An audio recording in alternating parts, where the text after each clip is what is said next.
Welcome to Hip Hop Talks Podcast. I'm one of your hosts, Adriel. Some of you might know me as AG. I got the homie Coop with me. What up, Coop? What up, fam? How are you? Doing great, man. Doing great. Thanks for everybody for coming on. Shout out to the live chat. Some of you might notice that we don't have the homie Sean on the live today, and the fans deserve to know the truth. He's been kicked out of the group, quite frankly. Because me and Coop, he's not like us. So Sean will no longer be part of Hip Hop Talks on this show moving forward. You got anything to add to that, Coop?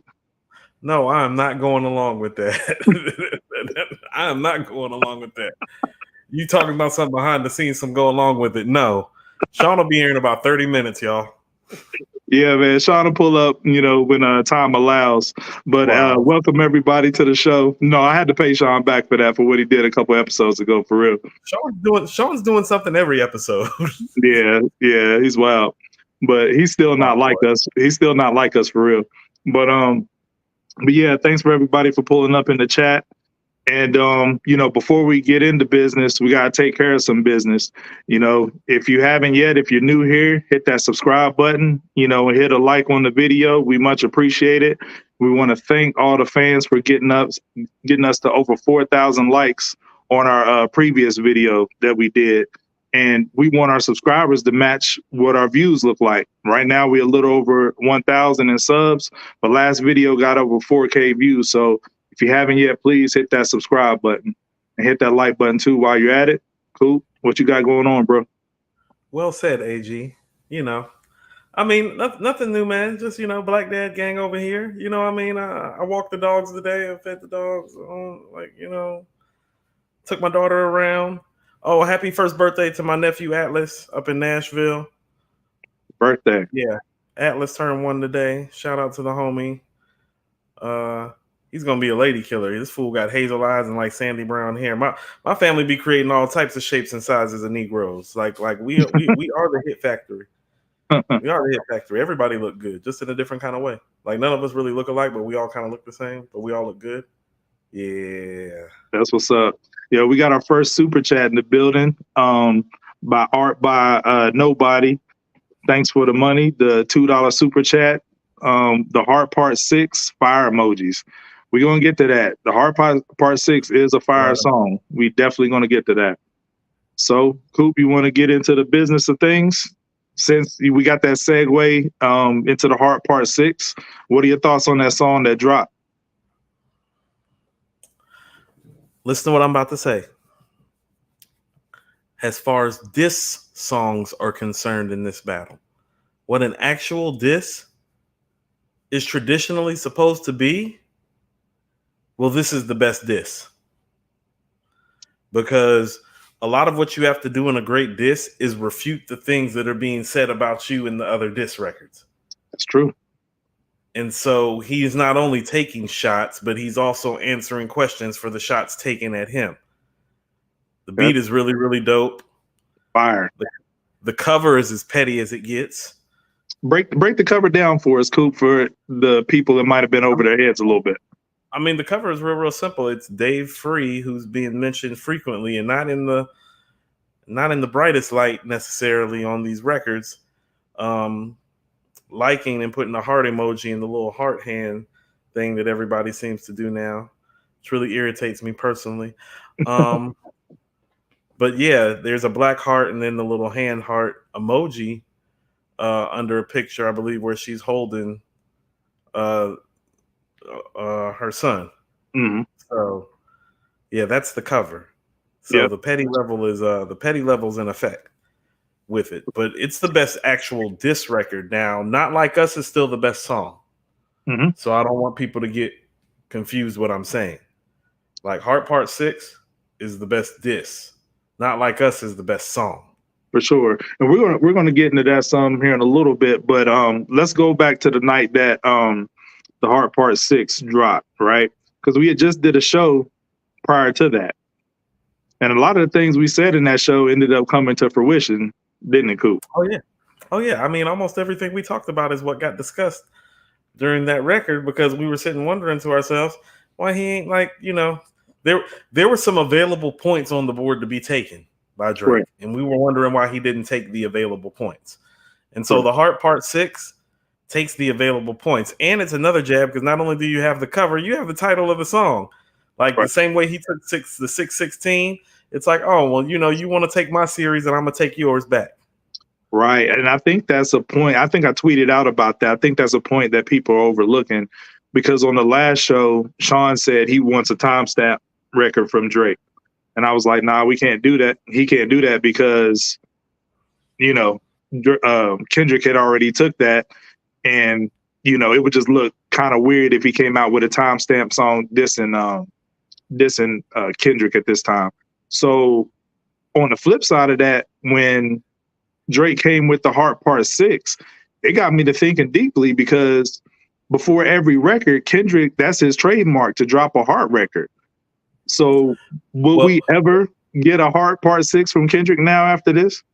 Well, this is some of what he was alluding to actually in the record when he says, because I wrote some of this down because I want people to understand that if Kendrick would have written, and this is what I meant about keeping it fair, if Kendrick would have written some of these bars, AG, like people would be ranting and raving and going berserk right now. Yeah. Like if Kendrick wrote some of the stuff that Drake wrote in the Heart Part 6, they would be having a fit right now. For sure. Where is he addressed? Hold on, because I had that written down somewhere. While you're looking for that, I want to shout out L Bugs with the $20 super chat, just showing love. Yo, we appreciate it. Thank you very much. Bugs, I appreciate you. Love, babe.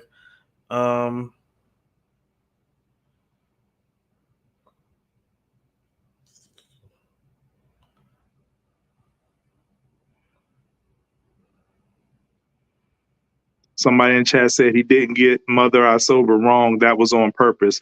Yeah, I agree. No, it's a lot of lies told on both sides in the battle. I don't think he misunderstood what Kendrick said in the song. I think he put it that way on purpose for the framework of what he was trying to convey in those bars. See, here's what he said. He said, album coming soon.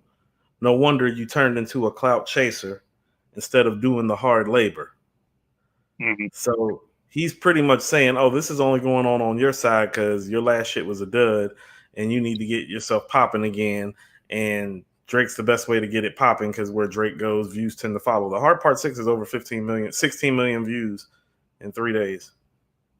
What do you have to say about the fact that it got more dislikes than likes on that video? I think it hit about 1 million dislikes. Is that showing the bias that's being portrayed in this battle? I mean, think about it like this. And really, really think about it like this. These are really Kendrick's best records that he's done in 7 years. That's what I keep on trying to say is like, well, at the end of the day, it's good for hip hop because this is some of Drake's best stuff in years. This is some of Kendrick's best stuff in years. That's what's exciting. That's cool. What you want to go for. You know what I'm saying? Like that's what it's really about at the end of the day. The challenge on both sides is reflecting. I know Not Like Us got 30 million, OJ, but it also has been a little bit longer. The Heart has 16, Part 6 has 16 million in 3 days. So I'm pretty certain it's going to get the 30 million just like Not Like Us did. Because it's already more than halfway there with way less time. But this is kind of what we wanted. Like what you really want out of a quality rap battle is for the songs to be great. Absolutely. And I don't know how to classify these songs in terms of like qualifying their greatness, but I do know for the run or lack thereof, both of these artists have been on the last few years, some of the best stuff they've both done in years. And I think that's the real story at the end of the day. But the Heart Part 6 is more of your traditional diss record. Like when he says, I'm a war general, seasoned in preparation. My jacket is carved in metals, honor and decoration. Mm-hmm. Like that's battle talk. He was spitting on there. Yeah. But I'm going to play devil's advocate for a minute, Coop, because I like what you said at the top of the show about in a real diss record, you rebut everything that was said about you usually and address those things. what would you say to the contingent of people that's saying that he was too defensive on the record and wasn't on the offense enough dissing Kendrick? Like he was copping pleas for his accusations. Because last time I heard, everybody was saying that he needed to address all these things. So he did. So this is where it's like, well, how do you want it? So do you want him to not address it and to spend more time attacking Kendrick? Or do you want to spend, like you got to find your balance in it? Because it's like if the public is asking for answers, we have to give them the answers. And now they're saying, oh, you gave us too many answers. It's like how when you ask so many questions. Right. It's going to be spun in different ways, because if he doesn't address it, then it's hanging over his head and everybody's going to say, you didn't address that. Well, here's what I like. I like the fact that the strike a chord, A minor line has been the best line of this battle so far. Is that fair? The Metro line was pretty hard. I like the Metro line. Okay. That's fine. But here's what I mean about, like, this is the best diss. So he took the best line that Kendrick has spit out. Right. And he flipped it. You mentioned A minor, but niggas got to B sharp. Right. So he's deflating some of the bar. And he took it further. I was about to say, well, really, what up, Jarv? What up, For Joe? me, officially, the hardest bars that have been spit in this battle are the last two bars of the Heart Part 6. Am I wrong? Where he says, you can hit me when you need a favor. And when I say hit you back, it's a lot safer. Like if Kendrick said that, people would be like, done. And all that stuff, that was said on Kendrick's side of things hasn't been addressed. But, I can't fault him for that, because the fans themselves are not holding his feet to the fire to have to respond. Drake was pressured into responding by the fans. Kendrick is just dropping records and going on about his business and not addressing what was said. But neither is Dave Free, neither is Whitney. Nobody is saying or confirming anything. But for Drake, he's the one that had to clear his name and come up with receipts from these young ladies, as well as, on the record. And when he did it on the record, then people thought it was, waving the white flag, conceding, what have you, or, just being too much on the defensive. So, and I'll just be honest, the main, person who was, go ahead. So what you're saying is it don't matter what he do. That's really essentially what you're saying. It doesn't matter what Drake does. People have already decided that this is Kendrick's, right? We're not going to look objectively at the music. We're not going to really line the songs out. We're really not going to break down the bars. We're really not going to do any fact checking. We're really not going to do any dissection. We're just going to say, hey, Kendrick got it. Go ahead. Do you think that he conceded with the speech at the end of the song? I mean, he's pretty much saying do something other than what you're doing to keep me invested. Because now let's get to the facts, right? So essentially what he's saying is the only thing that you really had were these trumped up pedophile allegations. Now that I've addressed those, unless you got something for me, we really got nothing else here, do we? Until you're going to show me your receipts. That's essentially what he's saying. So he's not stepping out of the battle. He's requesting receipts because he's like, here go my receipts. Yeah, that's how I took it. I could see, because we said before on the show that tone matters. What he's saying to me is pretty clear. I don't think it was any concession speech by what he's saying. Holler back at me when we talk about facts.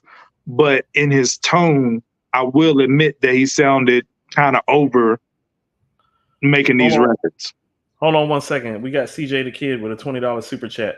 It says, bless you guys as usual. Bless you too, CJ. Peace, bro. Coop, I have another speech to do on a topic, though. I don't like how the media is treating Dot versus Drake like Big versus Pac because of the shooting at Drake's house and vandalizing his stores. Yeah, we're going to get to that briefly for a second. I know AG and I have talked behind the scenes about that, CJ. And I mean, quite frankly, one of the things that was exciting about this beef for all of us is that we figured in the characters that we have, Kendrick, who quote unquote is a lot of people's savior as far as this rap shit is concerned, and Drake, who is our biggest pop/hip hop star. Well, we weren't expecting any violence. And so for whoever's perpetuating that part of the battle, I'd like to tell you to go to hell because you're ruining it from all of us. I ain't got no diss record in 3 days. Yeah, it's, nobody wants it to come to that. And we have to be responsible as a platform on, talking about certain things because, it hasn't came out who the shooter was or what it was about. But we don't want to fan any unnecessary flames over here. So, we'll be limited in what we say about that. My prayers are that it's just some random fool.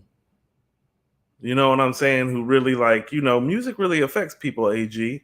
It does. Like there are really people out here who take this shit seriously. There are people out here that really are down to die about it. You know what I'm saying? Yeah. Yeah. And, and we talk about the fans and, how much they ride for their favorite artists. I just want to touch on that real quick, just because, some people say I've seen stuff online like where Drake, set up the shooting himself. Like a man is laid up in the hospital shot. Like, I don't know, what type of time fans be on and think what people would do to chase clout. But just try to be a little bit more respectful. And even with the young ladies who were, accused of being, groomed at an early age, or, he engaged in predatory behavior with them, they all came out and said that that's not true, right? I don't think it's fair to them for you to keep pushing it, acting like you want it to be true, because these young ladies are real people. You know what I'm saying? So why would you want somebody to be a victim? And the same thing, I was going to say the same thing on Kendrick's side. Nobody wants Drake to be right. Kendrick really putting his hands on his wife. Nobody wants all these salacious things to be right because of the people involved. At the end of the day, they still are human. But the fans got to be careful what we wishing is like facts, So we got Art by Nobody with the $5 super chat. If Dot really put serious accusations on Drake, he's a piece of shit. The Heart tries to clear his name. Kendrick has yet to refute. He danced around that. They both put serious allegations. So I don't know if he's danced around it as much as he just flat out hasn't answered one question. You know what I'm saying? Mm-hmm. Which is like, did you or didn't you? You know what I'm saying? Because it's really that simple at the end of the day. People can you can parse it out any way you want at the end of the day. It's like, either you did that shit or you didn't. You know what I'm saying? Because for me personally, the worst part would be like if, that's not your son. That would be the part I'm more concerned with. Like that would have me more upset than, you know what I'm saying? Yeah. Like just me, like on a personal level, since it's like gotten personal. And I was actually thinking too, and going back to you talking about being more conscious about what we do, we got to stop saying her name. And I'm going to tell you why. Because really, it's really the first time that a woman's name has been brought up with frequency over and over again in the heart of a rap battle. A lot. Her name has been used a lot. It's been flipped in bars. It's been set out. You know what I'm saying? So, she's been a focal point. But we as media, like, you know what I'm saying? Like, out of respect and not fanning flames, can like refrain from like using her name. Ladies and gentlemen, that's what we call objectivity. Because Coop is basically saying that to Drake's side of things, because he has brought her up quite frequently in every song, that he's released. So we calling it right down the middle, objectively on both sides. And I want to ask you something, Coop. From the group of people, I'll just keep it real. On Joe Budden's podcast, that's what I tuned into. He was, the main person who was the loudest about, Drake lost. He's waving the white flag. He's conceding, and he doesn't like Drake sounding like this on the defensive, right? Mm-hmm. But I like to keep consistent in my arguments. And I just find it funny that, bringing the Jay-Z and Nas battle back up, one of Joe's favorite tracks ever, that he's played on his podcast multiple times, is the Blueprint 2 by Jay. And that, I wouldn't go as far as to say that Jay's tone is he's conceding, but it's kind of a similar sentiment that Joe is saying he hears on this Drake record. On that record, Blueprint 2, Jay-Z is pleading to the fans, don't you see that he's fake? The rap version of TD Jakes prophesied on your CDs and tapes. And then, I put dollars on mine, ask Columbine. I'm like telling you what I do for charity, like pleading to you, this guy's not who he says he is, right? And he even says, I will not lose, but even in defeat, it's a valuable lesson learned. So it evens it up for me. Like AG. I'm just saying. Yeah. Are you trying to use Joe Budden's podcast as a barometer for anything pertaining to Drake? Is that what you just tried to do? No, I know there's bias built in, but my point is, how can you gas another song to be something that is not, and then turn around and say a song with a similar tone? Well, two things. One, Joe Budden loves some Jay-Z. I believe like The Blueprint is like his favorite album. Mm-hmm. Like Joe loves some Hove. And Joe ain't really always cared for Drake. I don't know if you've heard any of the commentary or any of the records for, I don't know, the last decade, AG. It's been about 10 of them. He got a whole album of diss records towards Drake. But moving on, I just wanted to point out inconsistencies because it's a lot of people being inconsistent out here. So we got a $5 super chat from Keith Sanford. Hold on 1 second, AG. No doubt. It says, quick prediction. Academics will be shadow banned. The fact that I'm seeing you for the first time and there's not a single OC video just spoke volumes. I really don't know what to tell you, Keith. I don't have nothing for that one either. I mean, but you know what? Here's what I will say, Keith. Like, this is what happens when people who are big in this space, like, really attach themselves to certain artists. And I don't mean like in a got love form, so support them type of sense. I mean, like, we're literally some of their notoriety, some of how things work for them move through certain individuals because they have good relationships. You know what I'm saying? Because when you have those types of relationships, it makes it hard to be, fair, unbiased.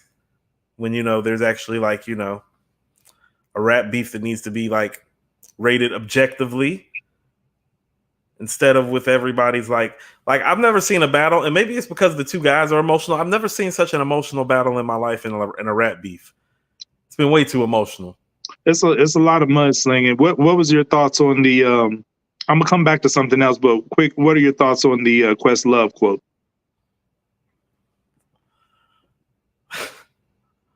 Man, is Sean coming on? It looked like Sean's coming in. That's why. Who let him in here, man? I told you he was kicked out of the group. First of all, let me just say this before Sean comes on, so Sean don't steal my thunder. Man, who the fuck asked Questlove anything? Moving on. Fake ass gatekeeping ass. Give a fuck. How about that? I just wanted a quick answer. Just a quick answer. Quick answer. Tell Questlove to kiss my ass. Moving on. So I brought up Jay-Z and the Blueprint too, right? So people of our ilk, of our age group, would consider Jay-Z versus Nas the greatest hip-hop battle of all time. And I saw a clip of Elliot on Hip Hop DX saying that this one now in the modern era would rank as the best hip-hop battle of all time because it's in the modern era. So what are your feelings on that, Coop, in regards of in the annals of hip-hop beefs, where would this rank and why? Because I have some thoughts on that, but I'm going to let you cook first. I think as far as entertainment and excitement, because of the era that we're in, it is one of the more entertaining and exciting battles. Like the last weekend that we got, you know what I mean? That was a weekend to remember. Like, it truly was. I don't know if it's the best weekend in rap history, like some people say. I don't know if it was that, but I did know that it was fun. It was entertaining. It was exciting. We were all on the edges of our seats. Everybody was kind of picking their sides. And so they created a special moment in doing that.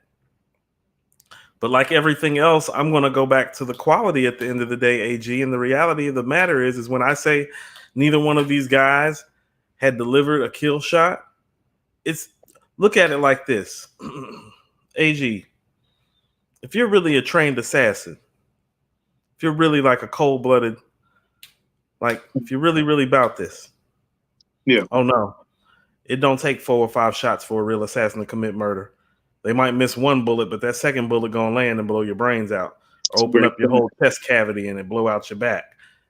That's how real killers kill. That's how real assassins kill. And so what this was missing was kind of the same shit I've been talking about like the whole time that I've been podding, which is these niggas is way too happy and way too comfortable and way too leisurely, like with their approach, because the reality of the matter is like neither one of them really like just straight up went for the kill. Like, so you think it's think about quantity. This NW, yeah, like it's about really seizing the moment. Like really seizing the moment. NWA talked some shit on their album. Ice Cube came back, one record. You know what I'm saying? Jay did what he did, made Takeover. Nas drops Stillmatic freestyle. Jay goes back, redoes Takes Over, inserts Nas verse. Nas drops Ether. You get what I'm saying? Real killers go kill. Right. Like ain't no 3, 4, 5 records if the record like that. You know what I'm saying? There was more records after that. Nas kept, kicking them a little bit. Yeah. But what set it on? Like it's like this. The war wasn't over when the Union burned Atlanta, but everybody knew that the war was about to be over because they had fucking burned Atlanta. Right. Ether is Atlanta getting burned. It really don't matter what they did after that. They seized control, and like you knew what time it was after that. No doubt. Common did the bitching you, and Farrakhan had to jump in and hand out bean pies to both sides to keep it calm. He really did. So what you're saying is this is quantity over quality with these. It's somewhere in the middle because I don't want to disregard the quality of it, because the quality of it is solid and it's above average, and it's some of the best stuff both of these guys have done in years. Absolutely. And so from that perspective, I don't want to say that it's more quantity than quality, because they've actually given us some quality stuff in a relatively short framework. They have done that. And so kudos to both of them for that.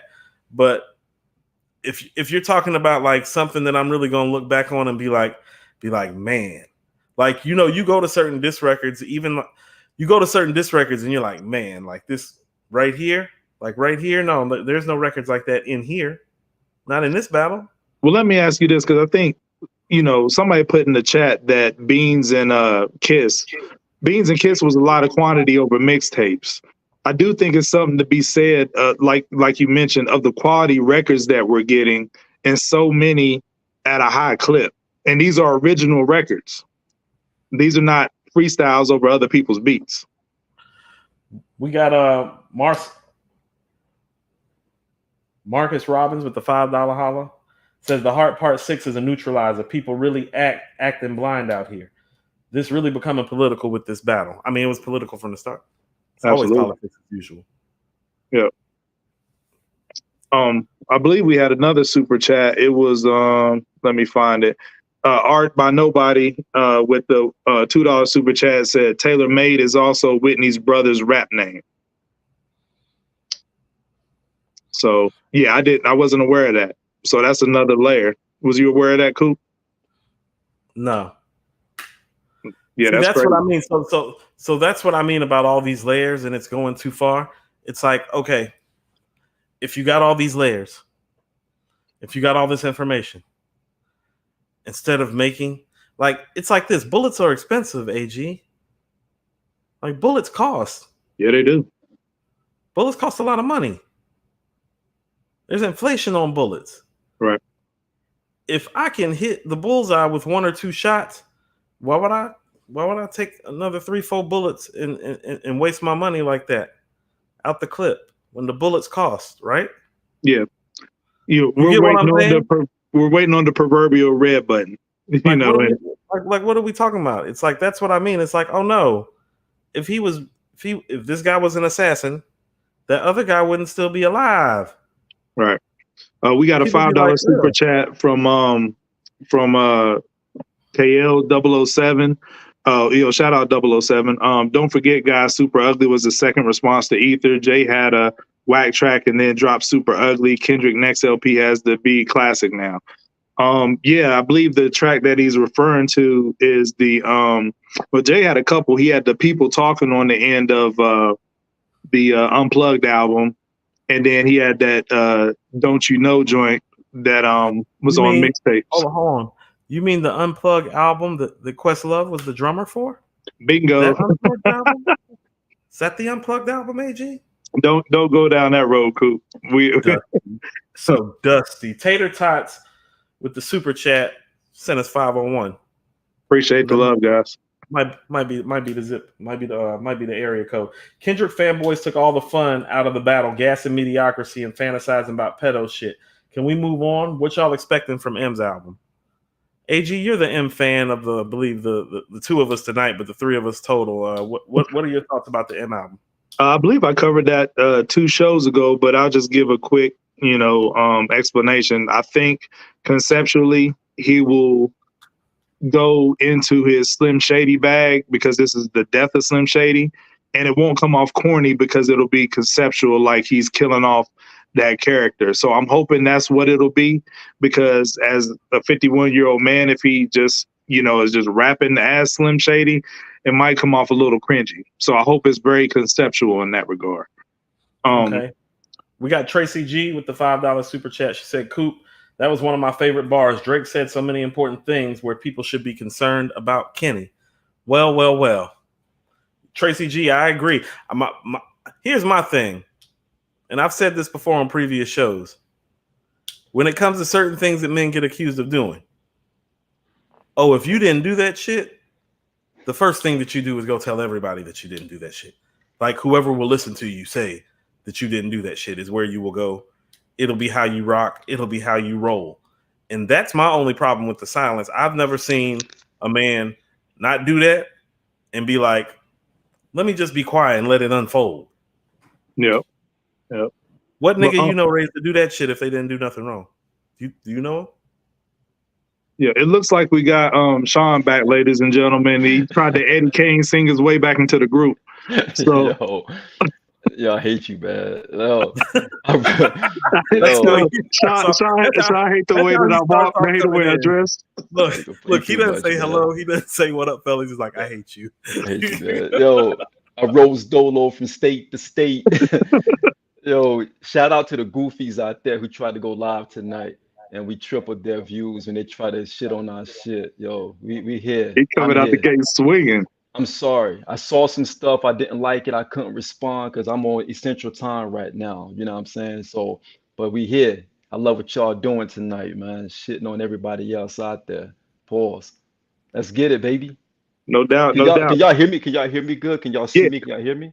Yeah, you good. Look at this view. Isn't that beautiful? That's what I was looking at. I wasn't even looking at you, nigga. That's what I was talking about. Look at that view. These other corny guys who putting on shades on the show, they can't have a view like this. Oh, here we go. I mean? No, I'm just kidding. I'm bullshit. I'm kidding. Let's get it, baby. He Eddie Kane for real. You really did come in here like Eddie Kane. I did. I had to. Yo, peace, bro. So I mean, hey, you got to look at it like this, Sean. This is just an opportunity for us to put the kiddies to bed. Absolutely. It's time to go to bed. The big boys are here. Night. The grown-ups are talking, man. Let's everybody go to bed. Yeah. It's curfew time. We about to break out the space. The dominoes. All the kids got to go upstairs and say night. Go upstairs. Get your stuff together. Go upstairs. Take your shades off. Go upstairs and do what you take the goofy shades off and go upstairs and have fun. The grown-ups are about to play dominoes right now. Let's get to it. Yeah, no doubt. So since you just popped in the live, bro, what's your thoughts on the Heart Part 6 record? I loved it. I think it went over fans' heads, 50% of that, but I think the other 50%, they don't want to rock to it. It doesn't matter what Drake put out right now.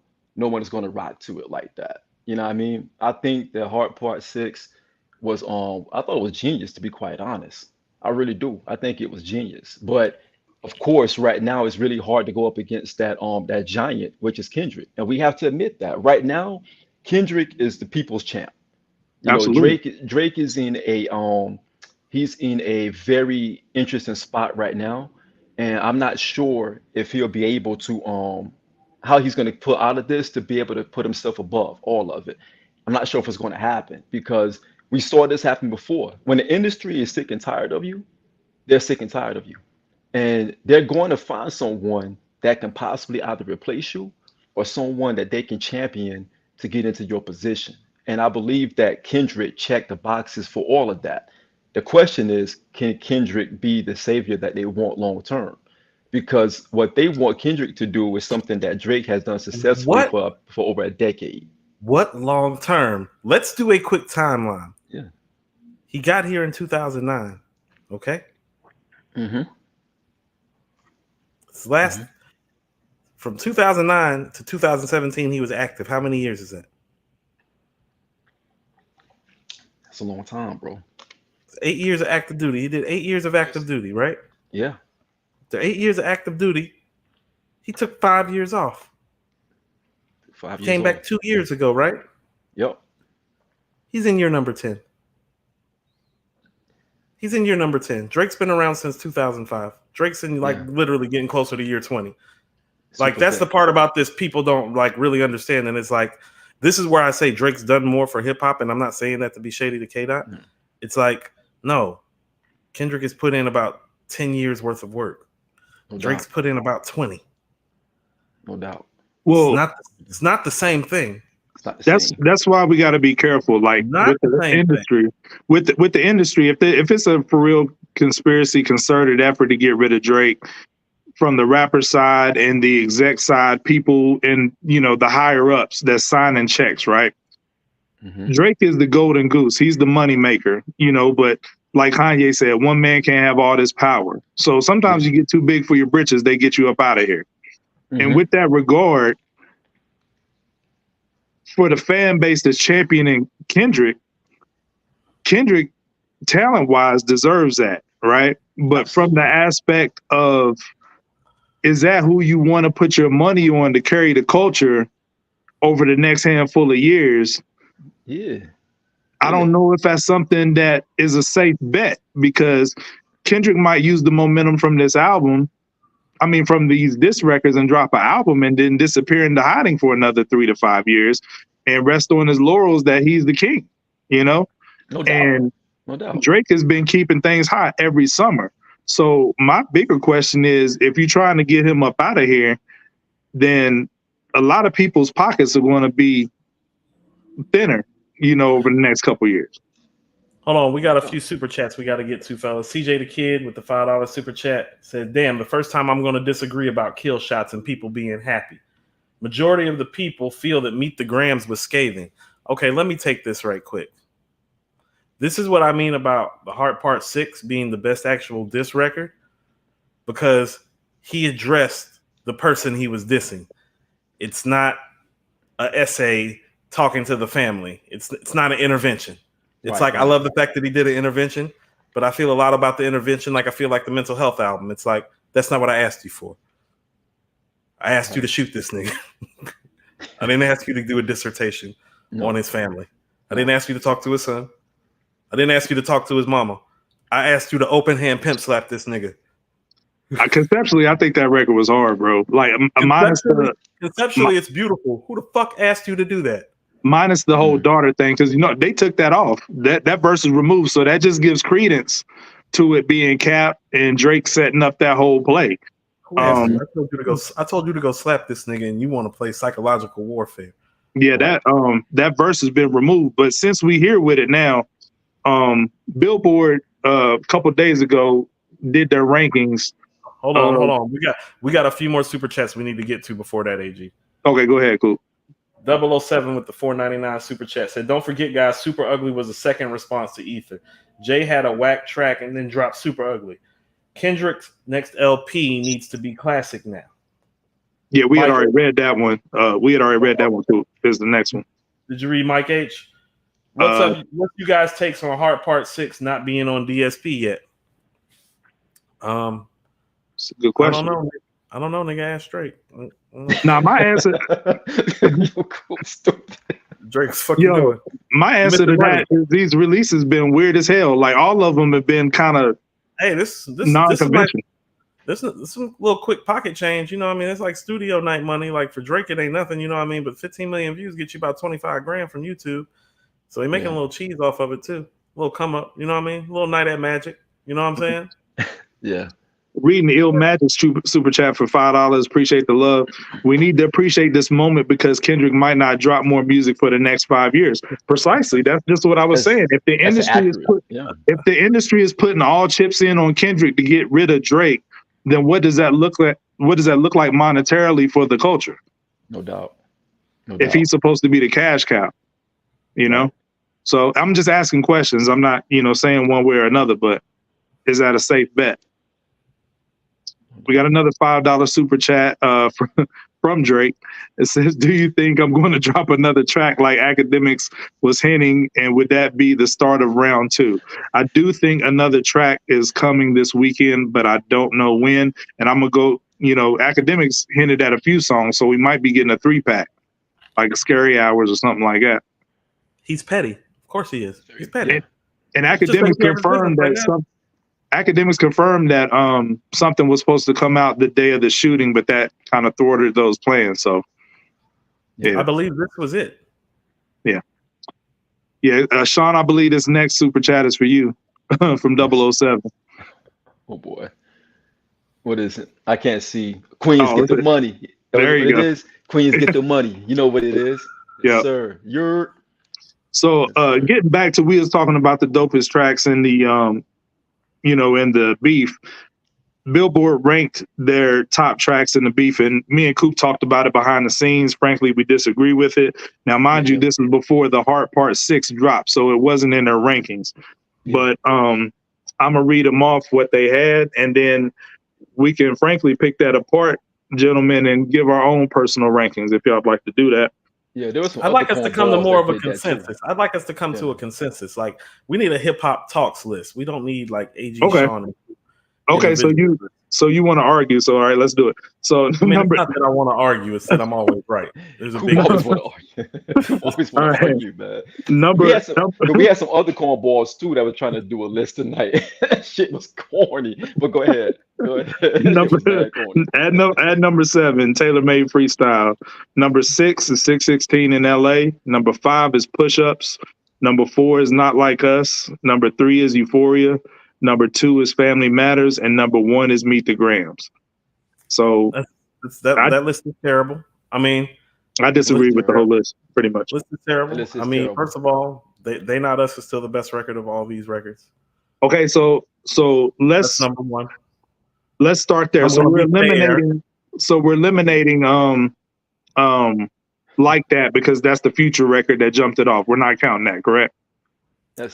Technically, we should count that because isn't that a diss? Isn't that the diss that started all this? That started the whole thing. That's the inception of all of this. Yeah. Okay.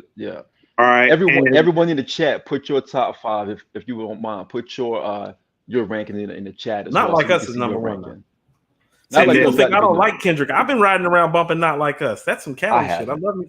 I'll be honest. I haven't. I can appreciate it, but I haven't been playing it like that. I'm completely honest. But we're going to talk about what our rankings, like how we're going to rank these, like so it can be objective.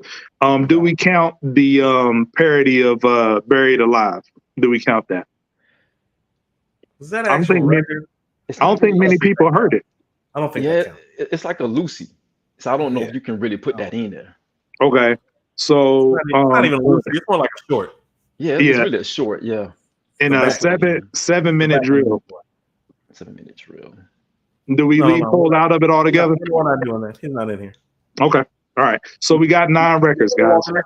He's not in this room. So we got 9 records. Are we going to start from the last ranking, or are we going to stop from the highest ranking? What are we doing? I think we should start with the highest because it's Not Like Us. Because I think then we can have a conversation about the order of the next 3 records. I agree. I agree with you. Depending on the bottom, depending on how you feel about 2, 3, 4, probably depends on how you feel about the battle overall. Right. I think Kendrick has clearly made the best record of this battle, but I don't know if he's necessarily made the second and third best records of this battle. I agree with you, but I just want to be a contrarian. So, what kind of shit is words tonight? Yeah, using big words tonight. I thought I was the thesaurus ass nigga on here. Yo, thought that was me. just because you can't follow along, Sean, don't get mad. All right, so my It's not vote about me. my vote is for Family Matters. Here's As why.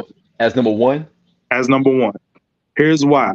Because you get 3 different beats from Drake. You get 3 different flows, and he's masterfully weaving in and out of disses between like about 10 different people, which people are holding against him, which is crazy to me, saying he should just focus on Kendrick. But just based off a degree of difficulty alone, that would be my number one vote. Because like I said, it's like 3 separate records, 3 separate flows going at like 10 people. Degree of difficulty, this is the hardest disc to pull off on the entire list. It's my number 2, so I could see why you would see that it's in pole position, because for me, it's the second best record of the series. That's subjective, yeah.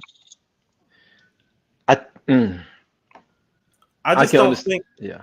I don't think it has the replay value of Not Like Us, because where Not Like Us is winning is in replay value.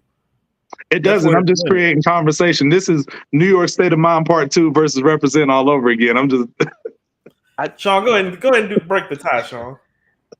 I got to agree with Coop on this, and here's why. Thanks. The thing I think that hurt Family Matters is I kind of wonder if Drake should have done 2 records or 3 as opposed to 1 long joint. You know what I mean? Because I wonder if he should have kept some of that in the tuck and released them back to back, like spread it out some pause. Well, also too, I'm sorry, not the Family Matters was the way Kendrick one-upped him, not maybe in the song, but in the process by cutting the legs of that song out from under it with Meet the Grams. Right. I have something to speak to that later. He took some of the legs out exactly from Drake when he did that, but it's a battle, like, so it's like anything goes. So it's like if you want to steal a nigga thunder right quick, like Kendrick was successful at it. The podcast that Sean is talking about tried to do that to us tonight, and we turned into giants and stepped on them. It backfired. You know what I mean? I'm walking down the street in this beautiful city, and I'm looking at the numbers. They had like 40 people in there, and people they were checking out. I was like, "Yo, they got 40 people." You know what I mean? Coop did 40 in 5 seconds when he posted a reel, but that's neither here nor there. I think that, to your point, Coop, when Kendrick dropped right after Family Matters, it cut the legs off. So I wonder if Drake should have done Family Matters in 2 segments and break it down like that, and maybe drop that first one. And again, he couldn't predict that K-Dot was going to drop something like that. I don't think no one could predict that. That's like, to me, that's one of the beauties of a hip hop battle like this, because you don't see that very often. I think someone like Cam would do some stuff like that, because Cam is overly petty and he keeps something in its up. Well, what you're saying, Sean, he kind of already did, but just on a different song, because the way Push-Ups ended was a transition. So he was saving Family Matters in the tuck, but he couldn't predict Kendrick's moves. That's what I'm saying. But this is the art of war. In the art of war, you have to understand what your other man has on his other side. You have to know, you have to predict what he can actually play. That's being a good chess player, right? You have to predict, this guy got some stuff lined up. Do I shoot this entire clip in the age of music where the longer the song is, the less the attention span? Drake, if anybody, knows that. That's why you have music that has only like 1 to 2 verses, because the attention span is not there anymore. Dropping a 7-minute clip and you put all of the resources of money into a whole video, very creative. But this ain't 2000, this ain't 2001, this ain't 1995, this is 2024. You got to play to where you're playing at, and you're not playing against a small guy. You're playing up against a giant. We know that K-Dot is a giant. We know that he's a writer. What writers do? They write. They write over and over. You cannot miss that. This is not Meek Mill. This is not Screaming Meek Mill. No, this is not the same guy. So you're gonna have to play your card. You got to throw him out there to see what he's gonna bite. If he bite off of that first piece of Family Matters, then you come back with that second or that third verse, because now you can say, well, I have songs lined up as well. So we're going tit for tat. We can be petty all day long. I love that, Sean. I think that's the most insightful thing I've heard somebody say about this battle in general, is that he should have made Family Matters a 3-part series. Yeah, that's why I'm Nah, here. Sean cooked that. I'm gonna read the That's why I'm super here. chat real quick and go with my thoughts. Big Black Crypto with the $5 super chat. Thank you for the love. K Dot started in 04. Drake started in 06. K Dot only ever took 2006, 2019, and 2020 off. In his off years, he still did features, and last year he won 2 Grammys. But I mean, at the end of the day, he still wasn't as active as Drake was. So I mean, that's just the fact of the matter. Respectfully, he wasn't. Yeah. He wasn't really on the scene until 2009. But if we're gonna go there, then somebody took the other person on tour when they were at their zenith, and the other person was a virtual unknown. That same somebody gave him one of his first hit singles too. Yeah. So moving on about the Not Like That, I'm in agreement that Not Like That is number one. Like I said, I was just trying to create some dialogue and be a contrarian. Yeah. So Family Matters would be my number 2 for degree of difficulty. Not Like Us, it's at the point now where it's not even a West Coast record anymore. That song is everywhere. It's being pushed. It's being literally pushed. That's why I think an album's coming, and this is the first single. It's been confirmed he's shooting a video. That song is everywhere, and a lot of people view this as the knockout punch, which those people are saying it's over already. But if it were to be over as of today, that would be the knockout punch. If there is a proverbial knockout. So that's a number 1. Are we all in agreement that Family Matters is number 2? I can give that. I can rock with that. I can rock with that. So number 3, what I would submit is Like That. Just because it's the set off record, but it was a banger. It was everywhere before. It's at my bottom. Yes, that's too high. Yeah. Well, it's kind of tricky because it's not Kendrick's record. You know what I'm saying? So this is what I mean, depending on how you feel about the battle. What do you think is better, The Heart Part 6 or Euphoria? Oh, Euphoria is last on my list. Euphoria is last. So you think 616 in LA is better? I love 616. I'll take that over Euphoria any day. Do you think that you do too? Do you think that 616 is better than The Heart Part 6? Let's take off Like That and put an asterisk beside it because it's not Kendrick's record. It's not Kendrick. It's hard to me. It's harder to rate. Just slide it to the back. We'll deal with that in a second. 616. I think 616 is there. 616 would be my next vote. Then that would be my next. It's better than The Heart Part 6 to you. Yes. Okay. Sean, what do you say? I like 616. And then all the layers of the meanings. Yes. I mean, 616 is our number 3. Yeah, yes. And then Drake, the Art of War, Drake's dad's uncle's playing on the Al Green record that was sampled. This is just crazy stuff going on. The Heart Part 6, number 4. Yeah, that would be number 4 for me. Sean, number 4. I can dig that. I can dig it. And then it would go to Euphoria, then, right? Not for me, but if y'all say it, then we got to go with majority rules. Next for me would be what would yours be? Or Meet the Grams? Meet the Grams. Mine would be Meet the Grams. Mine would be Meet the Grams. What say you, Sean? I gotta go Euphoria. Okay, so check it out. Here's where. Okay, so pause for a second, and this is where Drake is losing because records 5 and 6 actually belong to Kendrick. Yeah.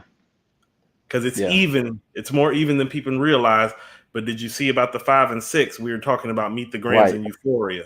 I'm gonna get to that, Coop. I got something that's gonna really speak to that. So this is for Kendrick fans. This is Coop saying Kendrick actually is winning, and here is actually why. This is actually an objective analysis and breakdowns of why, because the first 4 records is going back and forth. But then when we get to 5 and 6, it's like, oh, both the Dot records is kind of better than both the Drake records, right? Yeah, right. So we got Meet the Grams at number 5. Yeah, I actually think Meet the Grams is number 5. I agree. That Alchemist beat is dope. The concept is dope. That and the Heart Part 6 are the dopest beats. The Meet the Grams beat and the Heart Part 6 beat. Those are the dopest beats. Yeah, Boy Wonder killed the Heart Part 6 beat. And the fact that he's saying got the Aretha Franklin sample saying prove it. Yeah. That's fire. That's fire. Petty. Next for me would be Push-Ups. I'm one of the few people, I guess, that'll put Push-Ups over Euphoria, but I just really didn't like Euphoria like that. I enjoy push-ups. I enjoy push-ups. I would be cool with drawing that, but I would lean on Yeah. Euphoria more just because I'm gonna lean on the bars more at the end of the day. Yeah. Can I just give a hot take right quick too? Yeah. Mhm. For all this J. Cole and Kendrick talk, this battle has also shown me that Drake isn't as far off of these guys as people act like that he is as an MC. Nope. Not. If he wasn't a dope ass MC, we wouldn't be no back and forth to be had. And so he's greater as a quote unquote just straight up and down rapper than Absolutely. he's actually getting credit for, because if this is your savior, if this is your champ from this era, he's having to pull out every single stop to beat this guy, He has which to. means the other guy's a player, It's not like a walk on in the some park. rap shit, not Right. about no numbers, not about Right. no sales, not about no hits, but on some rap shit, he's bringing out the best in Kendrick because Hold, that I was guy gonna can say, rap. So hold Kendrick's hold coming that with his thought, Cool. concepts. He's coming with his concepts. He's coming with his Gangsta Boogie records. He's coming with his thought-provoking records. He's coming from angles. Like he's doing a whole lot of work for somebody that quote unquote is just a pop star. Mm-hmm. Cool. Hold that thought right there, because I'm gonna circle back to that. That's gonna be very important what you just said. Very important. We got a $10 super chat from Muntu 2.0. Great discussion. It's a good panel. Yo, we appreciate the love. Appreciate it. So push-ups would be after Euphoria. We agree on that, right? Yeah. Yeah, I'll take the L on that. Euphoria is just a personal dislike for me because I don't like the voice stuff he's doing on there. So dead last would be Tailor Made Freestyle. Actually, you want to know? I'm cool with drawing push-ups in Euphoria because I think push-ups is a Nah. better rap song. I mean, we got to put one over the other, and if I'm cool if Euphoria is ahead of push-ups. Okay. Yeah. They not that far apart, but I'm cool if it's ahead of it. That's All just these a records personal are thing. close. That's why Not Like Us is so important, because it's the only record that separates itself in this battle from another record. Yeah, It's like, oh no, Drake don't got Agreed. nothing for that record. yeah. The views and opinions of AG doesn't necessarily reflect everybody in hip hop talk. So there we go. So Absolutely not. I don't like Euphoria. That's just me. Absolutely not. So that would put Tailor Made Freestyle dead last, Yeah. Yeah. and That I'm sounds okay about with right. that. That I sounds don't know. about That's right. where it belongs. It belongs in last place. All right, so we got an asterisk by like that. I think we keep that off the board and Yeah. have I it. want a for- mano a mano. Mano a If mano. we Let's do, it's at the bottom of the board. it have Okay. to be. Yeah. So- It's Just to rehash it, not bonus. Like Us was number 1. Family Matters was number 2, and we'll put this list out on socials. Family Matters was number 2. 616 in LA was number 3. Heart Part 6 was number 4. Meet the Grams is number 5. Euphoria is number 6, and Push Ups is number 7. And Tailor Made Freestyle is number 8. That's a solid list. Solid list. Quick question before I get into this story real quick. It's like Get the losing a super fight chats. 120. It's like losing a fight 121 to 119. It's like you didn't whoop his ass. Right. Like you No. just won by decision. Like you won by a couple points. Did we get some new super chats? Yeah, we got like 2 pending, I believe. Okay, the last one I'm seeing I already read. It said great discussion, good panel. Oh, we got a $5 super chat. Appreciate it. Drake definitely explained everything from beginning to end. I'm sorry, Drake definitely explained everything from becoming a clout chaser with no hard labor, and that's Kendrick's misstep. Shout out to Tracy G2 for the $5 super chat. We got another $5 super chat from Gmail Talk. K-Dot will not do as many features as Drake does also. That's a very valid point. That's what I was speaking to. Feature game matters. It does. It really does. I mean, think about this. Like Drake's feature game has a greatest hits to it. It's Mhm. like when he does the greatest hits, it's gonna be like a 3-disc set, and one of the sets is just gonna be all features. Yep. Would you, since we got not Like Us as number 1 and it's an out of here record, how would you all compare that to Back to Back? It's not as scathing as Back to Back is. Back to Back is disrespectful. That is a disrespectful record. It is. But on a banger level, club banger level, it's neck and neck. Not Like Us might be a bigger banger in the long run. Might be. That's a Might be. banger. Like Kendrick ain't made a record like that in a long time, guys. Yeah. Like a very long time. it's a different vibe. It's a different bop. And you got people when they start doing the TikTok dances and these other dances to a Yeah. song, to a diss record, that pushes it over the edge without a problem. Like it clears everything when you start getting that going on. It's And it's again, it's one of the best records he's done in a long time. Like I was trying to think, there aren't too many records on Damn that are better than that record. No. I'm not trying to be a salt shaker, to be honest. I don't Hey, rock with it yo. that much. A salt shaker. I I'm mean, not trying to be a salt not shaker. to be funny, at all, but your queens get the money, Yeah, and that's yeah. that is some real West shit he just did. It's some Real. real West. It's It's like some north. real West. It's the northern part of the West at that. It's Yeah. like it's No. the It's northern. it's Yeah, like no. That's it's that. the What I Bay. like about the record is that for me, stylistically, he blended Right. SoCal and NoCal together He because it's has. like Southern SoCal gangsta boogie, but like NoCal like Right. hyphy, like Exactly. waving on you type Exactly. shit. And it's like, yeah, it's a special record. It's one of the more And I special can records appreciate it. he's done in a minute. And I I mean, can that hypey appreciate. sound, Yeah. like, I was talking to one of my homies the other day, and he compared it to "Tell Me Where to Go," and I compared it to That's the motto. it reminds me of Tell Me Where to Go in the sense that it's like the rhythm and the groove and the gig of it is so unique Mhm. to that region, but it's Mhm. still like infectious, like on a black, like soulful level. It's like that's what that record is. Like it's It a is. dope ass record. Like he But hit for the the nail way, on the head with the record.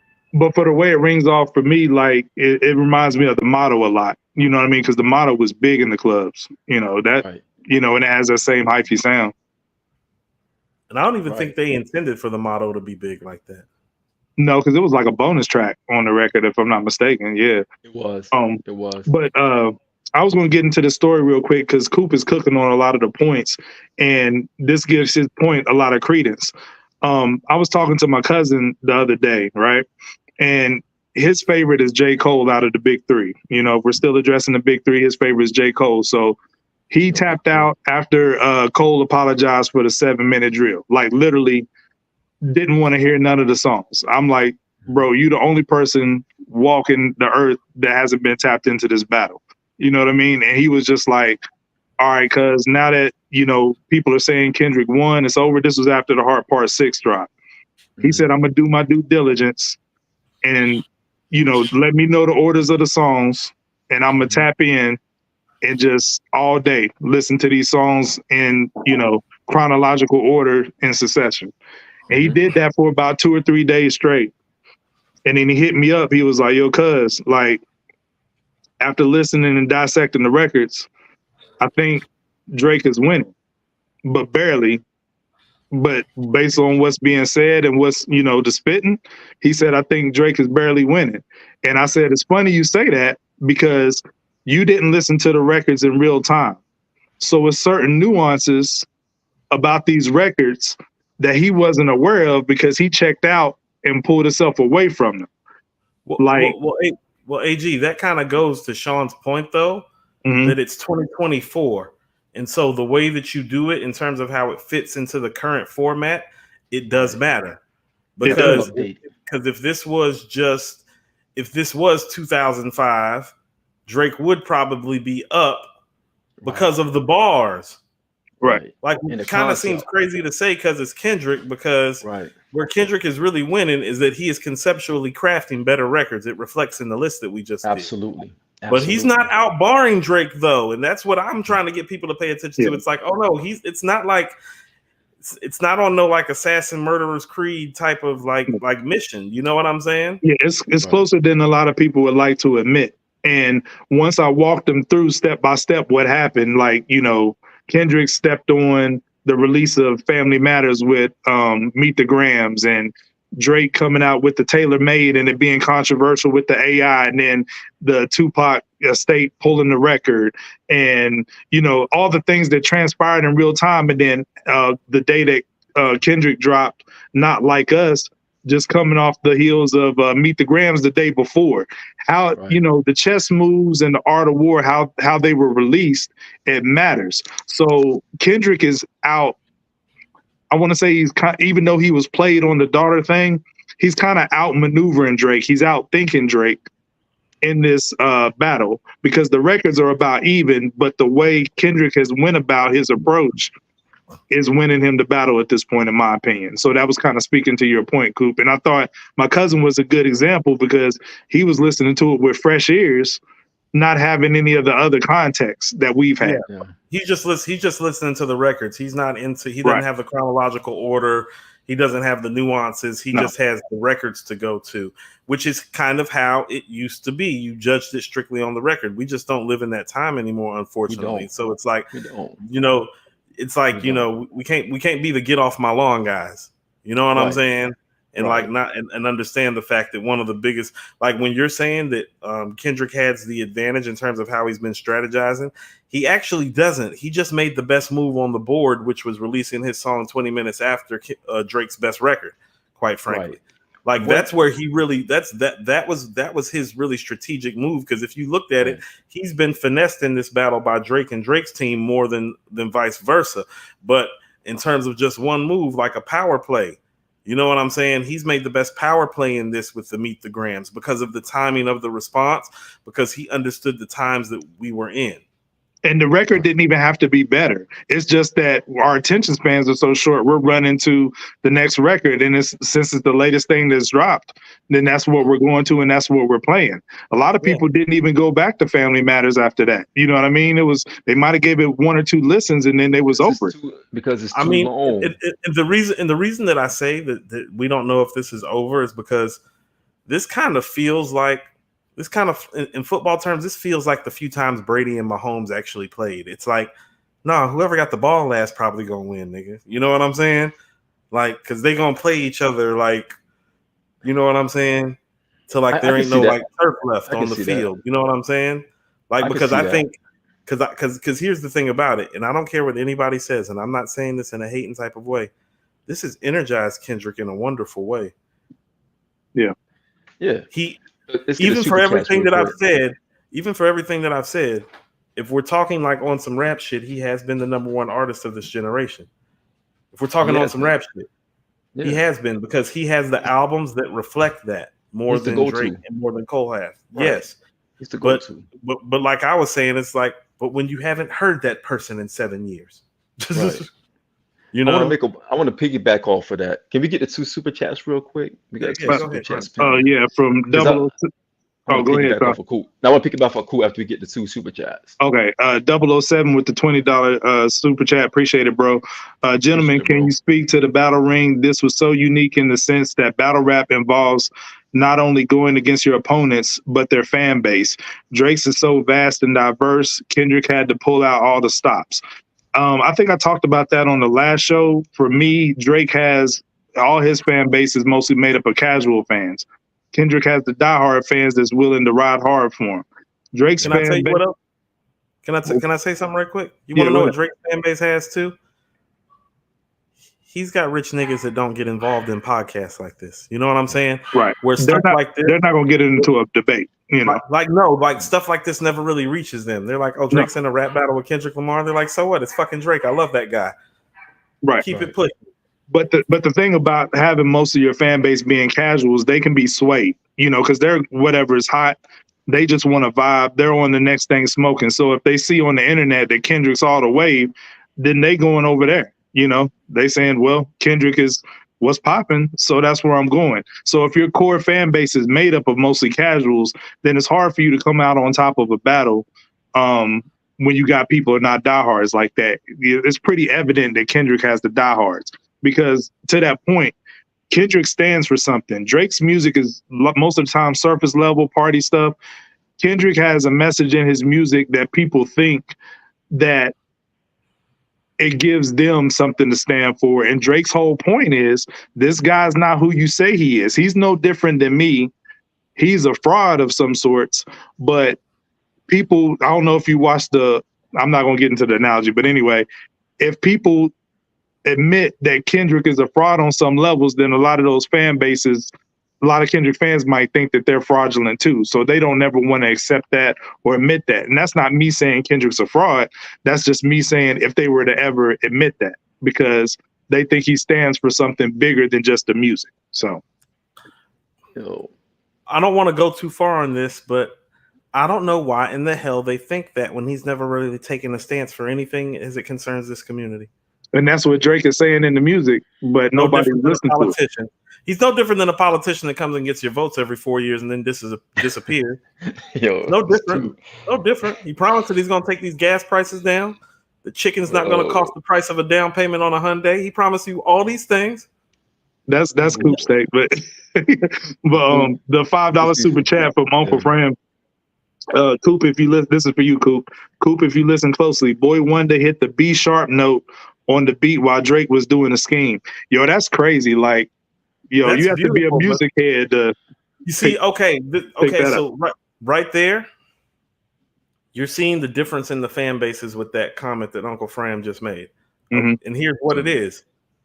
If Kendrick's producer had have done that, we would know it already because they are so keen on making sure that he wins that they would have dissected that and disseminated that and made that part of the reason why this song was better. Drake's fan base is like, good reply on the A minor line. Keep going, nigga. That's why I said it was genius for Drake to put the lyrics on the screen for Family Matters, but no one cares, guys. Here's what we have to understand. We have to understand. Yeah, we understand. People don't care about that. Listen, styles makes fights, right? Mm-hmm. Kendrick and Drake should not even be in the ring together. Technically, let's keep it a buck. I think we're getting away from that. They're not in the same weight class. They do two totally different things. Drake is more, you can almost lean Drake in a pop side as opposed to the rap side. That's why the communities are so divided right now, because they don't accept what Drake has done as an artist. They look at Drake as someone who has ride different waves, someone who has been a part of different movements, and he's also crossed over to a point of damn near no return. Whereas they view, and this is what I'm saying, I'm saying this for a reason. They view, I'm using certain words, view Kendrick as the rap MC, the artist, the creative, the lyrical assassin. This is how they view these two entities. That's why I said we cannot give Cole a way out, because he was the sparring partner for Kendrick per se, from a lyrical standpoint, from a rapper, from an MC standpoint. He's supposed to be Holyfield to Kendrick's Tyson. Thank you.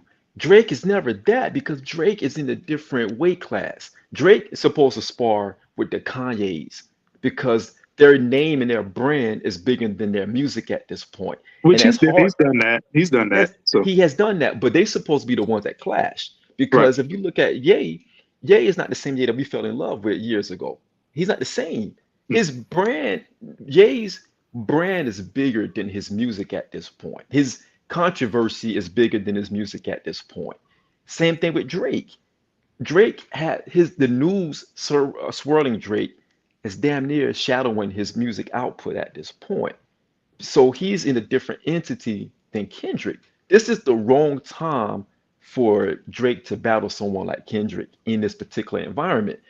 All I'm saying is, I get what I respect everything y'all brothers are saying. I get it. But Kendrick is a person that should go up against the other lyrical giants, those that can spar with him, that will pull that out of him. Because Cole bowed out. Cole bowed out. It is what it is. Somebody has to step up to the plate. And I know someone that can do that, but nobody want to give him respect or courtesy because they don't view him in a high light. Lupe wants to smoke, but then we got to consider weight class as far as like notoriety and star power is concerned. Exactly. He's not pulverizing enough. Right. Well, here's the thing about it too. Here's the thing about it too, and I'm not being funny when I say this. If Dot and Lupe spar, it's not entertaining enough. No, it's not. It doesn't draw the crowd. It doesn't draw a crowd. And Kendrick and Drake really dislike each other. Let's just call it what it is. They've been talking shit. They do. Yeah, they do. But Kendrick represents. When you go straight to pedophilia and baby mamas, you don't like that nigga. I don't care what you say. It's not a build up. It's not a build up. He's like, but to disagree, what I agree with some of what you're saying, Sean, but I disagree at the same time because Kendrick and Cole, I think that battle to some degree would be boring too. For all us lyrical nerds, we'd love it, but they're in the same wheelhouse. Drake is the perfect antithesis for what Kendrick is. Kendrick represents everything what we consider to be pure about hip hop. Drake is the pop star. And when those things clash, then it builds for this kind of dialogue that we're having right now. I'm glad you said that. We can't are we contradicting ourselves as being hip hop heads though? If we're saying that's boring to us. No, because here's the thing. This is why I brought up the Holyfield Tyson comparison. Because very early on in Mike's career, people saw Mike's talent and saw the way Mike was knocking people out. Same way early on Kendrick was knocking these albums out the park. Right. And they say, man, that's the champ. That's somebody that can go down as the greatest who ever did it if they stay on this trajectory. Cole's kind of Holyfield in the sense that the whole time that Mike was the man, well, Holyfield was around whooping people's ass too. He just wasn't getting the notoriety and the shine like Mike because he wasn't exciting as a figure. And he was winning his fights as opposed to knocking a nigga out the way Mike was. You feel what I'm saying? Right. But actually, and we found this out when they fight, the more fundamentally sound fighter. Sound fighter. Yep. So when you put the fundamentally sound fighter in the ring with the heavy hitter, well, once he shows the chin to survive those blows, all those fundamentals and all that technique gonna start taking over. Yes. And that's what we missed in the Cole Kendrick thing. We missed the person who people thought could be the greatest ever because of how great they started out early on versus the guy who on some rap shit is the most fundamentally sound guy from this generation. Like those two guys were supposed to fight and dance because the styles of the fight is part of what made it entertaining. Like that fight would have been more fun because Kendrick actually would have had to use the voices and the concepts and all that to beat Cole because he wasn't about to beat Cole on no straight up and down rap shit the same way Tyson wasn't about to out punch and out point Holyfield in no fight. It's like you're not about to out jab and out punch Holyfield in no fight. You might hit more power punches, but you're not going to beat him in a fight that goes 12 rounds that way. And Mike's people knew that, and Holyfield's people knew that. Absolutely. And that's where the J. Cole bow out is problematic because we missed out on a great fight in terms of star power, but also in terms of the fundamentals of the game and looking at how things kind of, diverge in one division together, so to speak. But keep it real, would have been the Spurs versus the Pistons NBA Finals? For hip hop? First of all, I happen to find Game 6 and Game 7 of those NBA Finals to be fucking brilliant basketball games. I'm just asking questions. Wildly entertaining. Game 6 and 7 of the Spurs versus the Pistons was some of the best basketball that you'll find. Was it entertaining? Was it entertaining? Watching Rasheed like I'm a basketball fan. Watching Rasheed Wallace and Tim Duncan go at it is forever in my mind entertaining. Yes. Forever. Rasheed Wallace and Tim Duncan in their primes going at it. If that's not I don't know.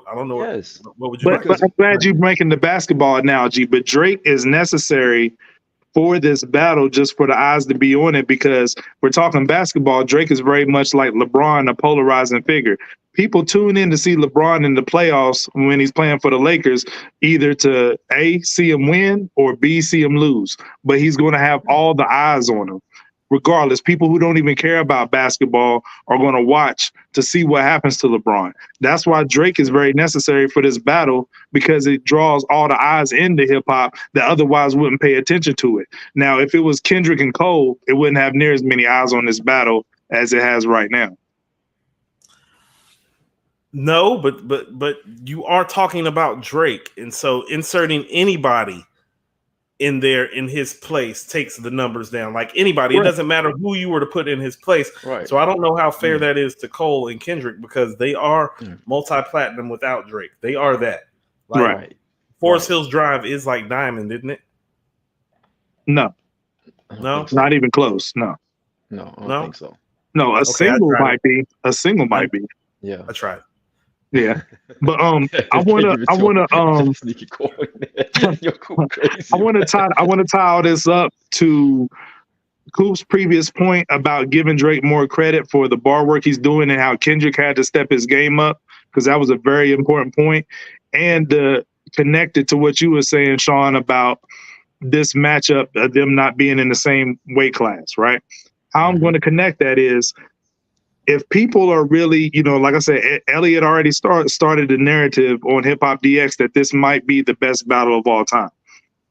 For me, it can't be, because I'm gonna use Jay-Z and Nas again. Those were the two best MCs walking the planet Earth, right? Yeah. They clashed at the top, and then a victor came out of it. Yeah. But at the end of the day, Drake versus Kendrick, it's a large group of people that don't think, like Sean, that Drake should even belong in Kendrick's class. Okay, No. so this battle's not revealing though. Like, okay, Well, so this is what I mean. hold up, cool. Let me finish the point. You know what I'm saying? Just to kind of lay it all out there. You know what I'm saying? Just so all cards are up top. So if people are not giving Drake the credit as a worthy competitor against Kendrick, then it's not really the best. It can't be both ways. You can't say that this is the greatest battle of all time, and then the two competitors ain't on the same level. The math ain't mathing to that, which brings Coop to his point about people need to put more respect on Drake's name as an MC for what Kendrick is having to do, technical wise, to come out on top of this battle. So I'm gonna submit something to both of you and to our audience. This can't be the greatest battle of all time because these guys aren't in their prime. No, neither one of them. Like, so let's go to another boxing analogy. This is more Mayweather Pacquiao 3 or 4 or 5 years too fucking late. There you go. Yeah, that's exactly what it is. Yeah. So when people, and I don't care who it is, reference like the Nas and Jay thing and say they were the two best MCs, they weren't just like the two best MCs. At the time that the battle happened, both of them could lay claim to the fact that, no, I'm one of the 3, 4, 5 greatest MCs that's ever lived. Correct. Right. The stakes are different. No debate. When that type of shit is on the line. Yeah. And it changes the battle everything. was telling in the sense that a lot of people, and rightfully so, felt like Nas was past his prime, actually. Right. Right. And he proved through the battle very much still in my prime, with Jay in his prime, which means a prime Nas and a prime Jay.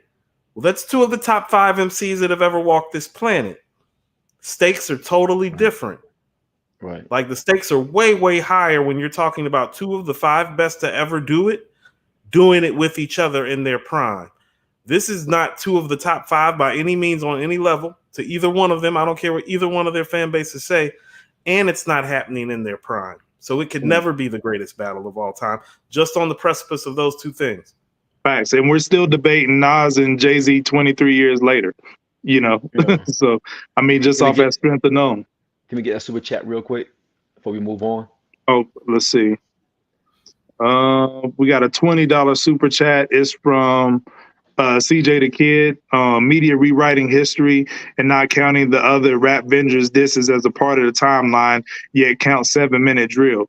In reality, it wasn't Dot versus Drake. It was the rap vendors versus Drake. That's facts. We need to record this correctly.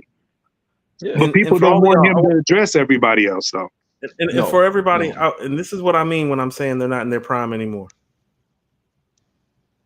If y'all think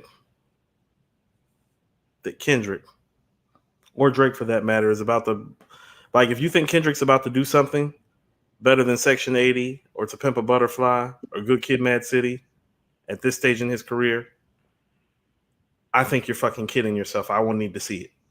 If you think Drake is going to make something better than If You're Reading This, you're already too late, or Take Care, or Thank Me Later, I think you're fucking kidding yourself. That means you're not in your prime anymore. That doesn't mean that you can't be great. It doesn't mean that you're not great. It just means you're not in your prime anymore. Yeah. We got to... oh, go ahead, Cool. My fault. No, and I'm done. And it's deeper than just doing features. That's why Cole's album is still so important. It's like, oh no, you're only the best MC by what we hear based on these features. Go make an album that proves that. Go make an album reflective of the guest appearances. Wayne has been on a guest appearance tear the last 5 years. But the albums, the projects that he have dropped haven't been up to par with what the appearances are. Not at all. The appearances are stellar. Like all of them. The album was just okay. Yep. Very mediocre. Yeah. We got another $10 super chat from the homie 007. Salute to you. He says, sorry, guys, this will forever be the question. Not only is Drake not a better rapper. It didn't say that he was, but we don't know if Drake even wrote all of the bars. You got to master your craft, and we will always question his pen.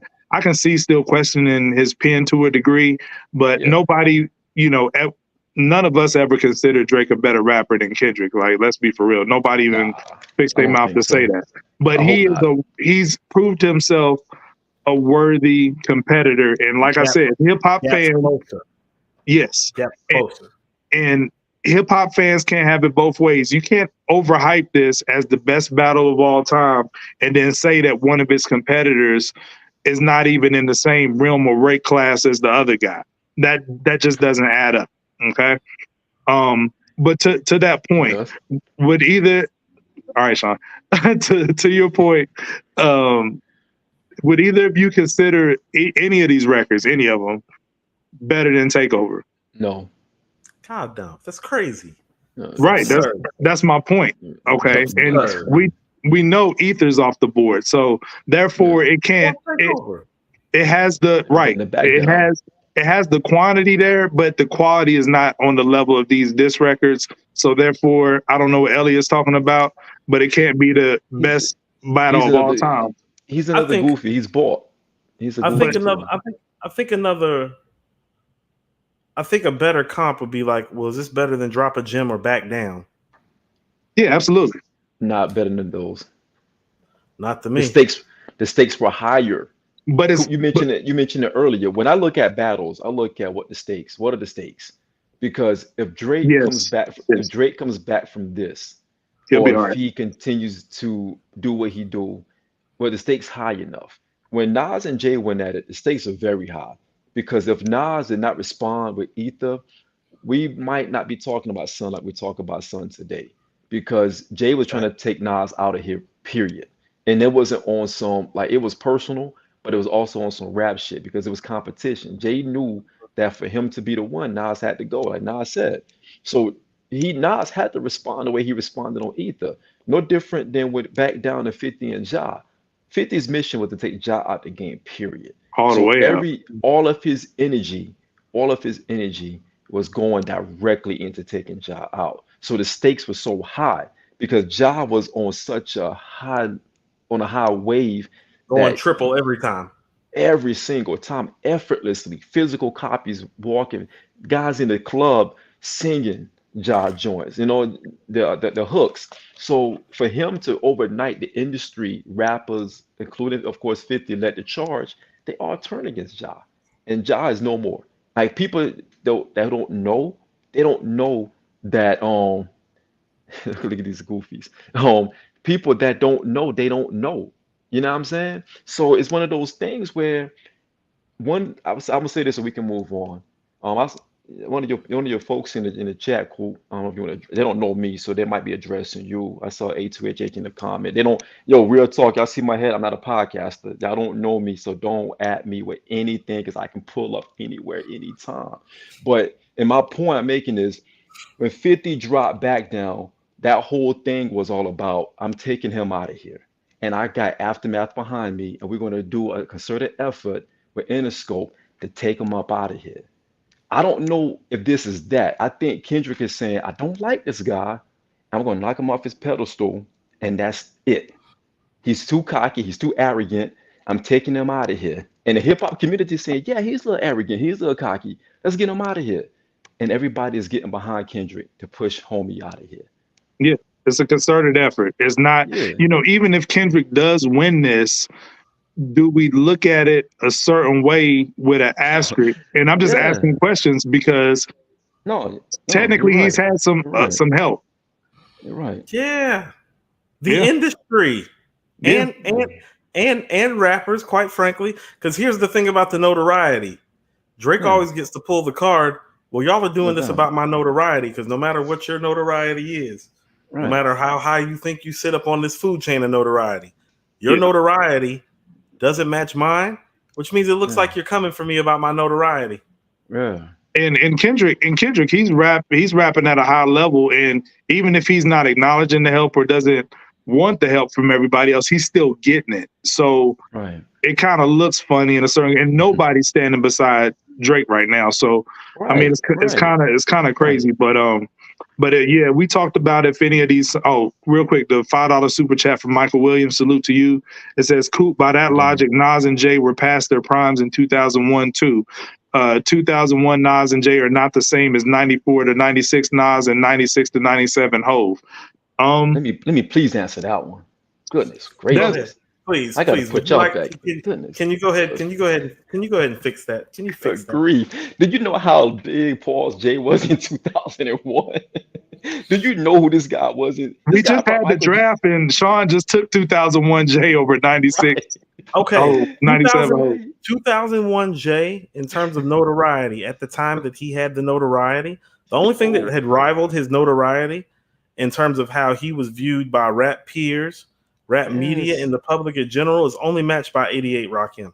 Yes. That's how big he was. He was Rakim in 88. He was the absolute one. Homie was bringing Michael Jackson on stage. I was just about to say, yo, you can say 97 J lyrically was the hungriest and the best, but 2001 J was out of here. He was global. By this time, he was becoming global. By this time, you're talking about someone who was out of here. And still had the Blueprint in tow, which is still one of his two best albums. He made one of the two best albums of his career in 2001, in addition to the position he sat in. Nas made Stillmatic and then followed it with Godson and the Lost Tapes. What are we talking about? Yeah, and Ted Hill, you're right. 97 J was dope, but he also made Sunshine. Y'all are talking. See, they're talking about 97 initial primes versus second primes. Yes. No, they talking 97 J, the lyricist. You're talking 96 Nas, the lyricist. The artists that they were in 2001, they were capable of making the types of songs. They were at their zenith. Yeah, that they were capable of making. They were legends because they survived everything that happened in 90. Remember, 96 was tumultuous in hip hop. Yeah, Big and Pac. 96 was tumultuous. They were the two that came out of that. Yep. You know what I mean? They were the ones who survived that because by this time, let's keep it a buck. God bless the dead. DMX was tapering off by 2001. So it was all about who was consistent at this time because X came on and knocked everything out the park. And he was tapering off by 01. So you only had Jay, who was the top dog at this time. I was in Japan when Jay was when he was ascending to the top. And the locals in Japan knew every song on Give It To Me. He was making songs like that. He was making these huge songs, but staying lyrical and being and Blueprint was Conversation Jay coming full circle. Right. That was him knocking everything out of the park. You have Volume 2, Volume 3, The Dynasty, and here comes Blueprint. He is out of here. That's and let's why not pretend. Yeah. Sorry, man, I cut you off. Go ahead, Sean. No, that's why he went at Prodigy and Nas. Because in his mind, he's like, yo, I'm out of here right now. Nas is weakened because he's not getting love off of Nostradamus, although it went platinum.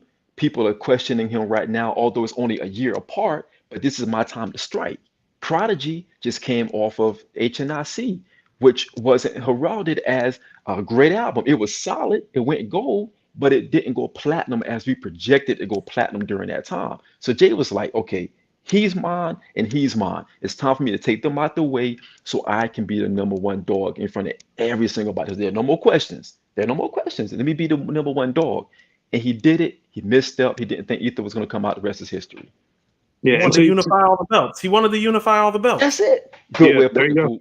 Perfect way of putting it. There you go. And to your point, Sean, he damn near did that. He did. And to your point, Sean, 97 Jay was just going platinum for the first time, right? Right. And 2001 Jay, barely.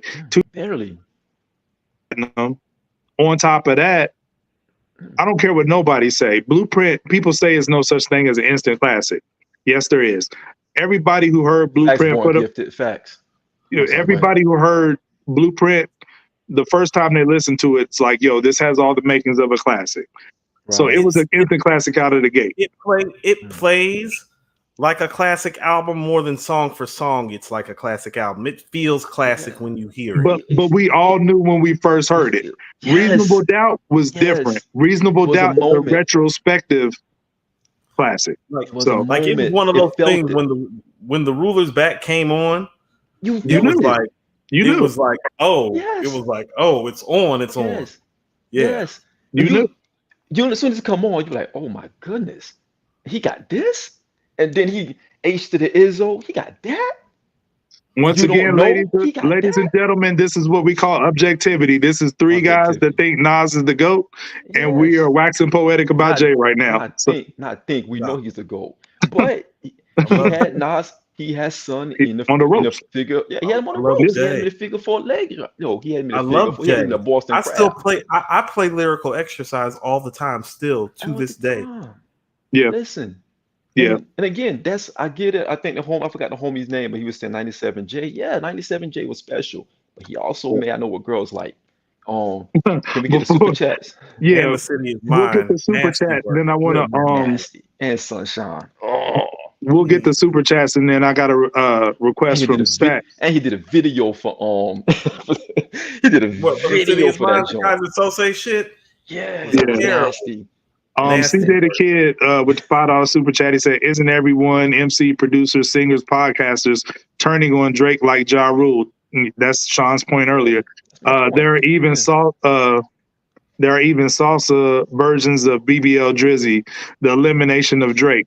Kanye slipped up and said it. He said, "We are all excited for the elimination of Drake." You know what I mean? They're like, I did say that. when Not Like Us comes on, they're like practically dancing on his grave. But Point you know, crazy. he's gonna come out with more music. Hey, But if you don't have haters, you're not trying hard enough. And so this is a Facts. testament to this man's work ethic. right. But haters got to be careful though, man, because they bark up that tree will fall on them. And Like, then don't Michael play with a guy, man. That's not a podcasting. lost that super chat. It was by Michael Williams.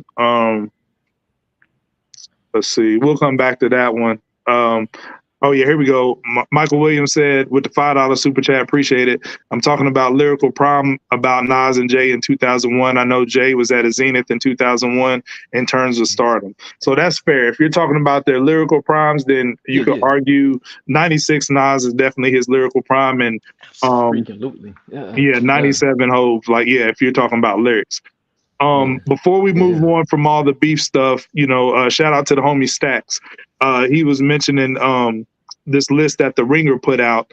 It was a long list too. It had like about 80 plus diss records ranked all time. And I don't want to spend too much time on this, but I'm gonna go over the top 5. And I have to tip my cap to Coop this one time, because he'll get a just this one time. I'll tip my cap to you, Coop.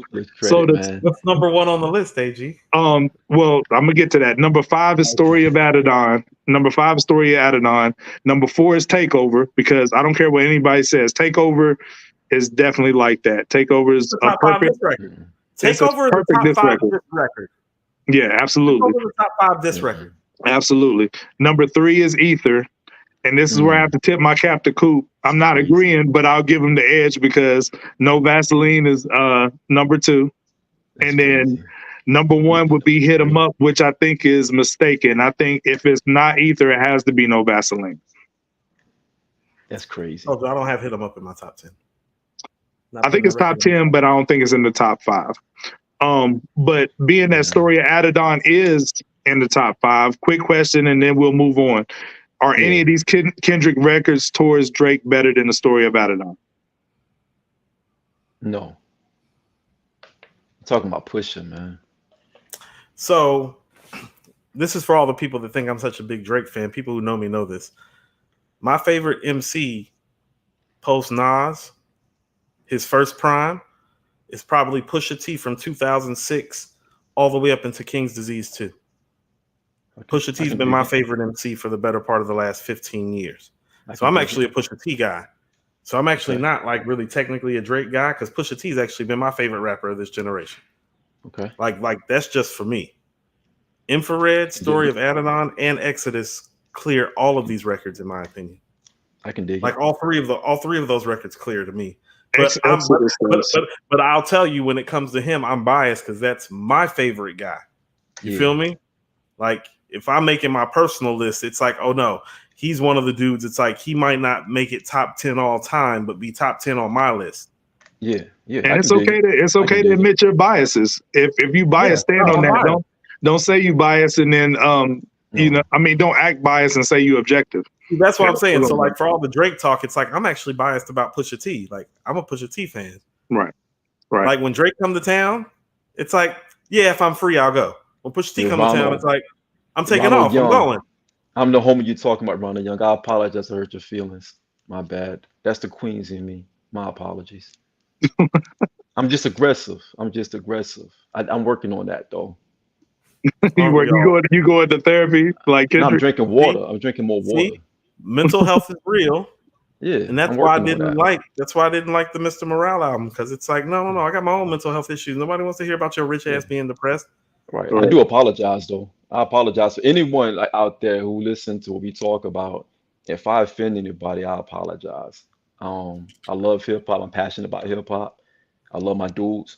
Um, I'm just, I'm just who I am. I apologize though. What But else we got on the dock? I Yeah, will pull up on you though. Real talk. I'm not even going front. But you know what I mean? We're on the Queens, So baby. moving on from the beef topic, we got some new It's all music love. coming out. So we wrapping up All the love. All Kendrick love. thing, Kendrick and Drake stuff. Hopefully we get some more records out of it, and no violence comes of it going forward. But No wrapping, violence seems to be the key. Like, absolutely, all I've been absolutely, wanting to go on, all I want these dudes to do is to finish rapping it out. Stop yeah, shooting up niggas' houses and vandalizing stores so we can get back to this rap Yeah. shit. no doubt, no doubt. Yeah, for real, So for we real, so we for got real. some new music coming out. We'll start kind of light before we get into the albums dropping. Leroy know what Big it is. Queens get the money. Yeah. Big Hit and Hit Boy and Alchemist announced a joint project coming out called they didn't announce the title of it, but they did a little parody of The Office, announcing the album, and they put out a record called Foreclosure. Did you guys happen to hear that one? Yes. I did. It's great. What y'all think? That the beat's crazy, like, and Big Hit's Crazy. aggressive on it. I love what they're doing. I love what they're doing. They're keeping it. They're keeping it hip hop, man. They're not getting caught up into the vacuum of what's going on out here. They're Mm. doing what they're doing, man. You got to respect that. You got to respect Hit Boy for what he's been doing. Coop, no, Hit Boy's fam. You know what I mean? He's part of the family. His And run is impeccable. his run is impeccable, man. We don't talk about that enough. We don't talk about what he's doing, not just for Nas, but for his father. Your father come back home and you're dropping music with your father, and your father sounds great. You know what I mean? Like that should be a story within itself. That should be honestly championed more than we are seeing it being championed. That should be a headline. I'm gonna Absolutely. I'm gonna say this without exaggerating at all. He has gotten to a point as a producer where every time I hear a beat from him, it just succinctly sounds better than the other beats people are doing. Yeah. And I just Yeah. mean that with all seriousness. He is the best producer right now. His beats It's are getting just better. better. It's But getting here's better. what's scary. He's teaming up with the other best producer in Alchemist. Like, Yeah. There's only The three guys. range, It's man. Alchemist, Metro, and Hit. right. Yeah. The And range if is we're crazy. and if we're basing on because I mean, even But though it came out the top of the year the whole and Music Moves Fast, that EP that they put out together was crazy. Was it super was, but here's crazy. the thing about it. This is what I'm saying. Like, let's go to Benny's album. Go listen to the Hit Boy tracks on Benny's album. Then listen to Yeah. the Alchemist tracks. It's like he's creating some separation between him and Alchemist and Metro. Absolutely. That's what I mean. Yeah, absolutely. Absolutely. He's actually like, it's kind of been them three, but he's like starting to separate himself to the point where it's like, well, every time we get a beat from him, not Mhm. like 1 out of 2, not 2 out of 3, but if you getting a 3-piece from him, oh, you're gonna need a Yeah. biscuit because he's giving you 3 wings. No doubt. Absolutely. And the Absolutely. music is coming at a rapid rate. So, Nas is off doing his thing with DJ Premier, but Hit Boy ain't stopped working. He's still cooking up, so salute to Hit Boy, Big Hit, and Alchemist. We're looking forward to that project. That's gonna Before be a we get to beat the tape for that ass. That's gonna be a beat tape for that ass. Oh, hell yeah, It will for be. sure. Before we get to the next project, we got a $5 super chat from Tracy G. So with Yeah. Cole seeing this, does he continue with his features? For me to answer it, I don't think Cole does any more features until the Fall Off comes out. I think he's just falling all the way back until his album drop, personally. Yep. Album better come out this year. Oh, it definitely will. It definitely will. Yeah. My man's on the beach with a laptop and headphones. He's probably listening to the album as we speak in his peace. Sleeping much better. Or he's listening to hip hop talks. Much better. Yeah. I think I did see that on the laptop. I think I saw our show on the laptop. Like and subscribe, Cole. Go ahead and click like and subscribe, Cole. Do it for Carolina, player. Do it for the Carolinas. So, Coop, Ken, you know what I'm saying? We coming down to your neck of the woods. Like, what's your expectations for the Gunna and the Future albums coming out? I expect Gunna's album to be better because Gunna's in his prime and Future is not. Ooh. Came out shooting. Damn. Am I saying anything wrong? I mean, am I saying anything that's not true? Because if we're talking about artists from Atlanta, the last 10 years, nobody's got a better track record than Gunna. Gunna's last album was tough. Gunna's last album was tough. So was the album before that, and the album before that. Yeah. Now, what about Future? Do you think that, with these two albums with Metro, that, he might be running out of steam and this album might not be as good because he's coming off two back-to-back albums? First of all, I enjoyed both of those albums. I like Volume 1 better than Volume 2. Same. I agree. Mm-hmm. But Volume 2 is also a different vibe. That's toxic, auto-tune R&B Future. Mm-hmm. Yeah. So I was impressed with the first one, but that doesn't change the fact the Gunna's in his prime. And he's been consistently making great music. When I mean great music, he's great with features. Mm-hmm. He's great with hooks. He's great with the album making process. He's great with the single making process. Can you tell me that Future is going to do all of the things? Because Gunna right now can do all of the things. Right. And has a resume over the last 5 years and the last 3 albums that show he can do all of the things. Right. Like Wanna is fire. DSL Forever is fire. I forget the name of the last one. Fuck you mean? No. He's made 3 really dope albums the last time he's come out. And he's had dope ass singles to go with him. And he's had dope ass features to go with him. And even though Metro might not be fucking with him beat wise, one of the 3 core is still with him. It's not Wheezy out of here. I should know my shit better. I'm the Atlanta nigga, but like one of the homies is still down, and so like production wise, he's still in pocket too. And so, although I prefer Future, I'm also going to be objective and tell you the Gunna's probably going to make the better project. And if Future does make the better project, I'd be really surprised, but in a good way.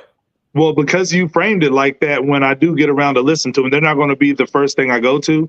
But when I do get around to listening to those, I'm going to be listening to them comparatively, just because of how you framed it now. So, but I tell you what, I will be listening to first. Come midnight, you see the shirt. Hey, look here, hold on, AG, let me tell you something, man. You know where Steph and LeBron and KD are right now? No, they at home. You know where Embiid is? Oh, at home, chilling. Yeah. You know where Giannis is? All of them at home. Dame. You know all the dudes we came up on? You know where they are right now? You know why they're home? Because Anthony Edwards is stepping into his prime. Shea Gilgeous-Alexander stepping into his prime. Luka's in his prime. So you're saying that's Gunna? Jason Tatum is in his prime. Jason Tatum and Jaylen Brown, they're in their prime right now. Right now. Jalen Brunson is in his prime right now. In his prime right now. That's who's playing right now. That's a fair point. So you're saying because Gunna's in his prime right now, he's going to be better than Future? You know when old niggas win? Old niggas win when old niggas realize they old and team up together. That's why Future and Metro just came together. Yep. You telling me he going back out on a mixtape solo mission? And he's coming out the same day Gunna is? Right. Yeah. Nah, fam. I'm gonna need Future to realize it's like, okay, look here, KD, you're gonna have to go to Golden State or go to LA and play with LeBron or play with Steph if you want another ring. Yeah, it's gonna come down to that. Not winning no ring solo. It's gonna come down to that. Because you're still great. Still might make an all NBA team. Give me 27 points a game. Pat, you're not in your prime. You're not the prime version of yourself. You're not the prime version of yourself. But since you framed it like that, that's how I'm gonna listen to it. And if that Gunna album's not better than that Future album, I'm gonna come back on here and cook you next week. Yo, I was totally, surprised. full I'd be surprised. disclosure. What evidence do you have that Future's album is about to be better than Gunna's album? What's the last Future album that you put on? What's the last Future album that you put on and was like, that's my shit? Because I can go to Gunna's last 3 albums and be like, man, that's the shit. I can't. The Metro and Future joint, the first one, the We Don't Trust You, the first one, not the second one. That is not better than any of Gunna's last 3 projects. No, it's not. It's not better than Gunna's last album, but I wasn't even comparing them two cats. 3 albums. You framed that. It's not better than Gunna's last 3 albums. It's not better than Gunna's last 3 albums. That's what I'm saying, Coop. That DS Forever, when that came out, all you had to do was ride around the East Side. When I mean everybody in the city. Yeah. But that's what I'm saying, Coop, because of how you framed it. I'm going to listen to it comparatively now because I wasn't even going to do that before, so you just made it more interesting for me. But what will glad I can be of assistance. No doubt. But what will get my first listen? You see the logo? You see the signal? Yo, Sean, I'm going to pass it to you because I know Ghost is your guy. What is your expectations for this Ghost album?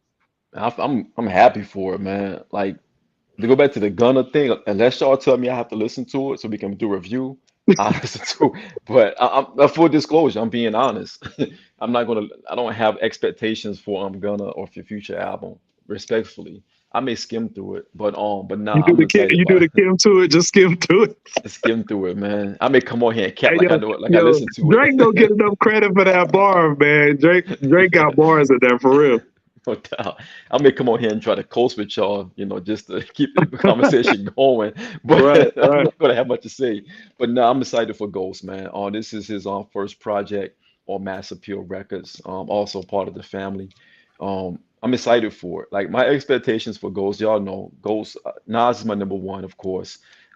Ghost is my number 2 all time. My personal number 2 all time. If Nas is 1A, Ghost is 1B. For me. Ghost has been the most consistent and stellar out of the Wu. So that holds weight for me, especially with the Wu catalog, from a group as well as individuals. Ghost has been the most consistent since day one. I don't know how this album is going to turn out. I think I saw some people put in the chat that they already heard it. I think those who across seas already heard it. I'm hearing mixed things about it. I'll listen to it when I get on my flight tomorrow, so I kind of be able to process it and really dive into it. But I'm looking forward to it. I see all of the features that they have on it.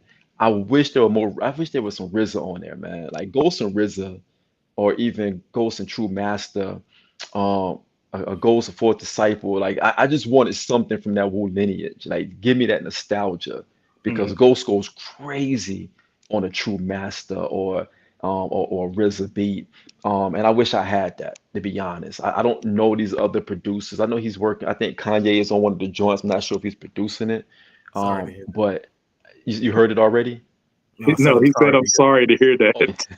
Sorry to hear that. I mean, Ye can probably give Ghost a good beat, a nostalgia RZA Now, beat. it was that initial rumor that Kanye was supposed to produce all of Supreme Clientele too. So I wonder if this is like an outtake, from what that was supposed to be. Because anything Kanye says is coming out usually never comes out. So first of all, as soon as I heard Supreme Clientele 2 was being produced by Kanye, I was like, so we're never hearing Supreme Clientele 2.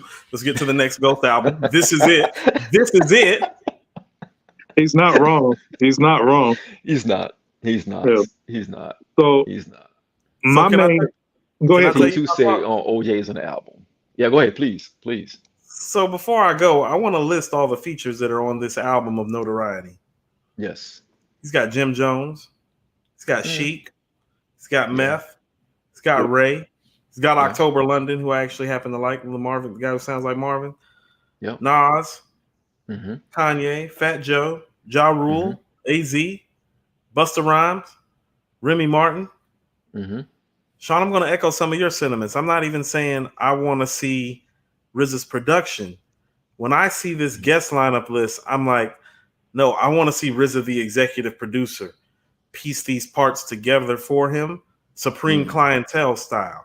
Because I think one thing people miss about Supreme Clientele actually has a lot of features, but it feels like Ghost shit.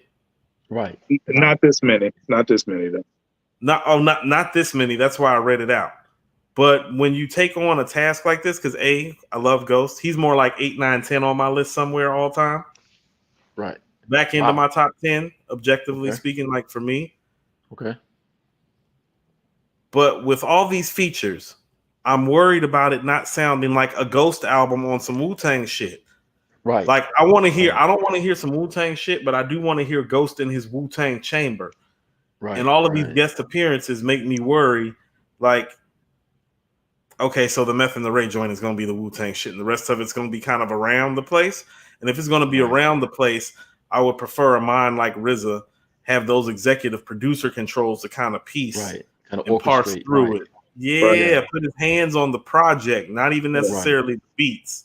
Right. And so my worry is that this is going to come off more like a compilation project than a Ghost album.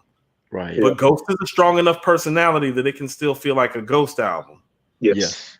Yes. But I'm glad you brought up that point, Coop, because we got to start being objective about our favorites. Because that was my main concern, because I hit Sean like right after the track list came out. I was like, bro, what you think about this track list? I was like, to me, it looked like a compilation, you know, and, you know, we say the same thing about Jay on Volume 2. You know, he only got like one or, you know, got 2 songs, him solo. And as great as that album is, that's one of the knocks we have for it. So, you know, I just want to keep it consistent across the board with our favorites and say that's one of my big worries too about the album. But like Coop said, Ghost is a strong enough personality where the whole album can still sound like his chamber with people, you know, coming in and out of the chamber for features. So that's what I'm hoping comes out of this album. So what did Scar Tissue do for you all's expectations on the album? Like, how did y'all feel about that record? I wanted more. Pause, to be honest with you. I wish that's the first time we got Nas and Ghost together. Just them two. 29 years since they've been on the track together. Right. I'm talking about like just only them two. Just them two, correct. Just them two. Just them two. So I kind of really wanted to hear maybe another verse of them kind of, you know, tossing the mic back and forth, pause. I wish that happened. I still loved it. I mean, because you got my number 1, my number 2 on one album, on one song. So I was good with that. But again, RZA beat. I want a RZA beat.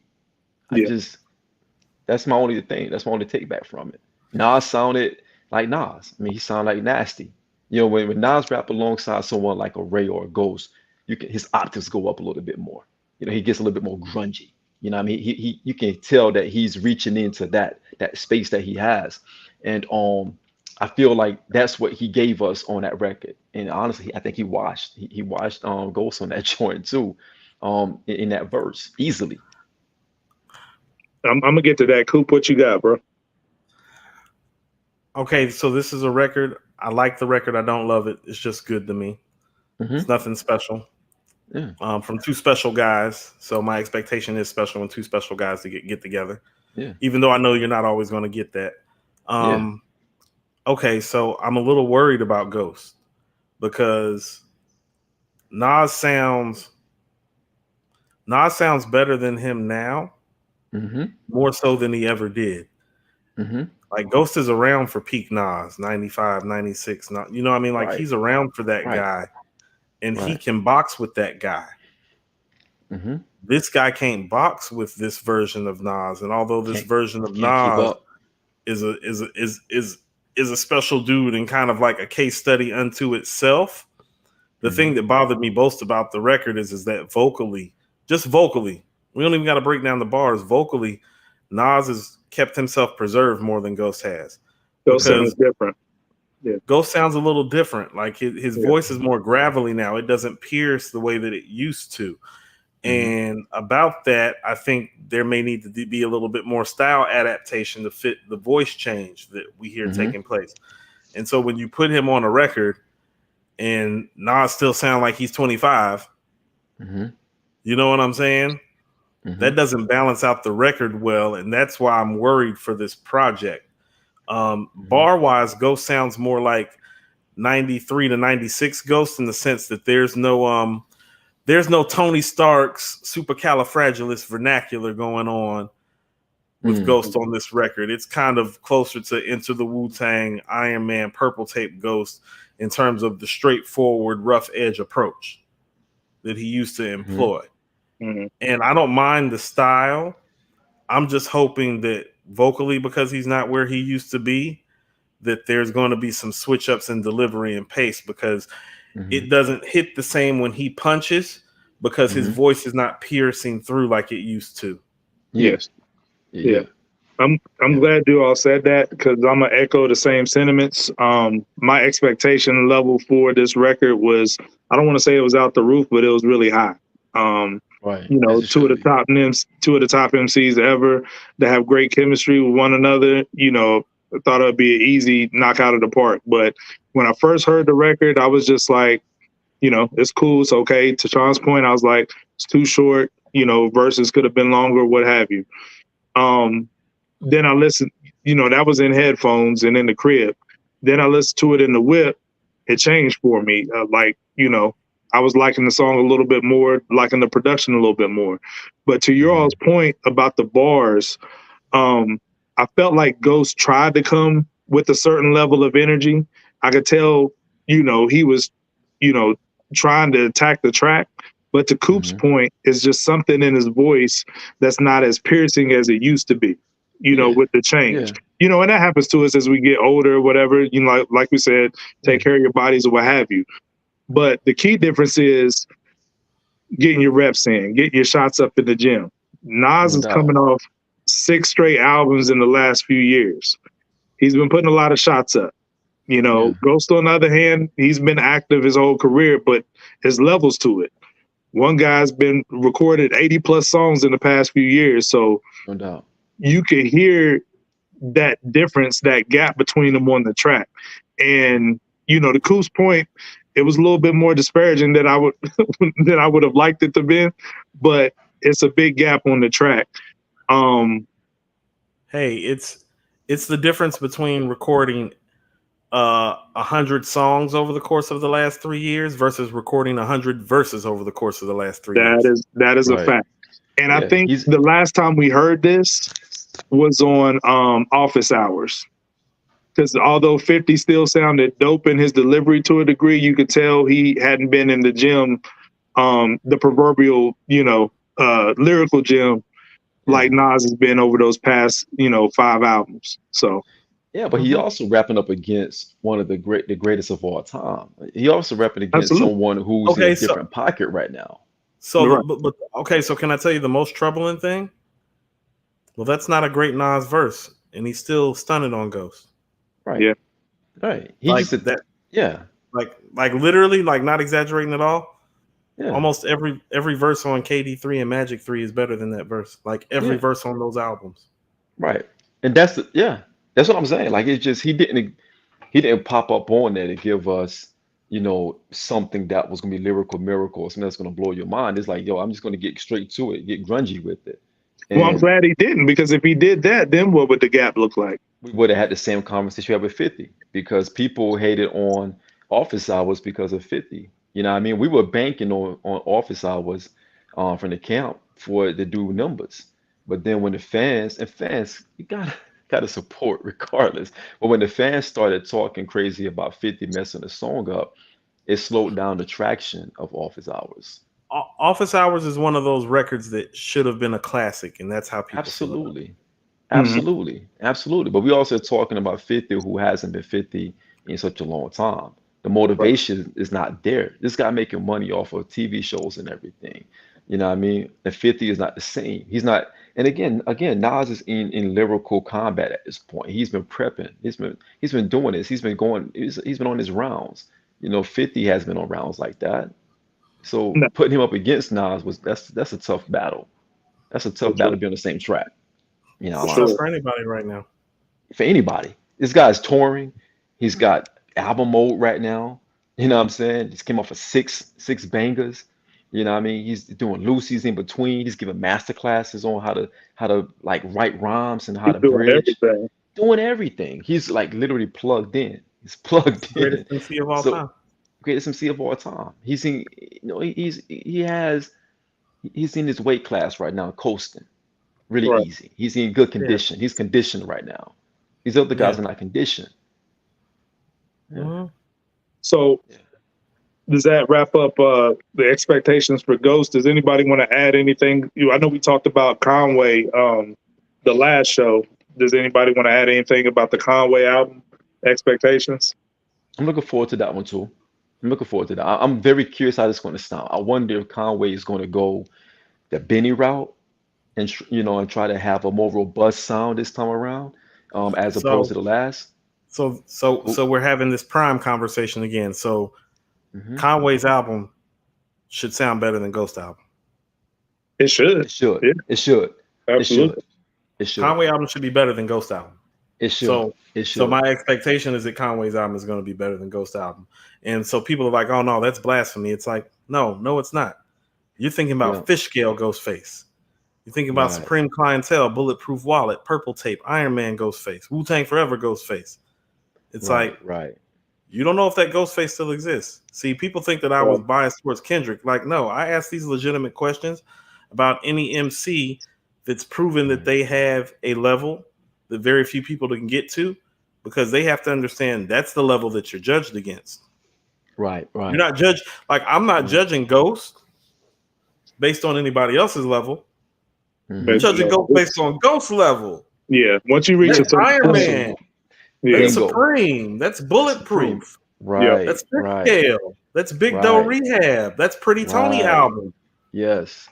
And Talk so if on this it. album, how about this? For me, Pretty Tony is at the bottom end of his quality part of his catalog. And so, Look, I had that Pretty Tony album. I like Pretty Tony. okay, but Pretty Tony album would be like fifth on your list. Where would Pretty Tony album be? That's like fifth on my Ghostface album list. It's about 56 on my list. Right. Now, if he Yeah. can make something comparable to his fifth or sixth best album, I think that's an accomplishment, because it's fucking Ghost. I'm not expecting It is. Supreme or Iron Man.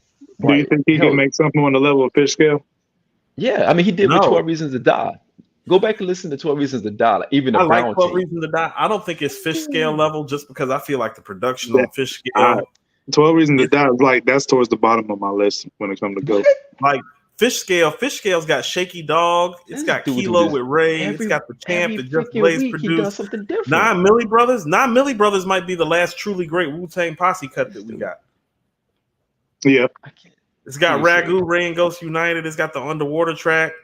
It's got Yeah. Beat You with the Strap. Yeah. Yeah. Even the skits are dope. Yeah. Dope.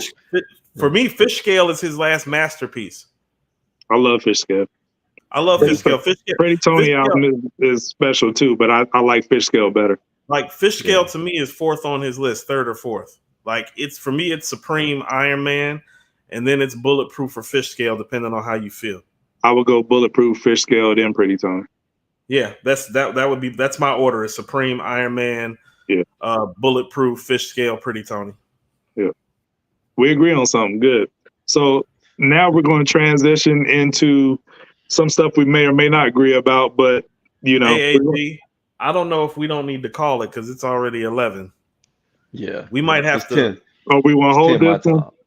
We probably gonna have to hold this. We probably gonna have to make the list out between ourselves, and we'll start off the next show arguing about the versus part, because I think that'll be the fun part to actually argue. I just know Because if we sit here and do that right now, we're gonna be here for another hour, and these people aren't gonna be, because quite frankly, these niggas got to go to work just like you and me. Unless a track drops tonight, then everybody will be up listening to this. And Vacay Sean over here with the View. That's his new name, Vacay Sean. This is not vacay. I'm at work. That's why I say I can be in any city at any time. So don't get crazy. He even came to West Virginia. That's wild. Even West Virginia. He had to check in with me first though. Don't let him I fool you. did. Okay, like on some Cali shit, you got to check in with AG when you make it to West Virginia. That's a fact. AG, man. That's a fact. Okay, Yo, man, I'm gonna remember that when I'm in the town. Yeah, you're not Touchdown. checking much, but it's check. You're not checking in with much, but just No. checking It's like Jay Prince in Houston. It's like no. You should Yeah. touch down. No Make doubt. sure it's okay for your ass You to got come to. here. No doubt. You don't want them deers to pop out. Yeah. I'll make sure y'all straight. You know what I'm saying? Yeah, no doubt. Keep them deers off us, man. But yeah, we'll revisit Deer? this Deers.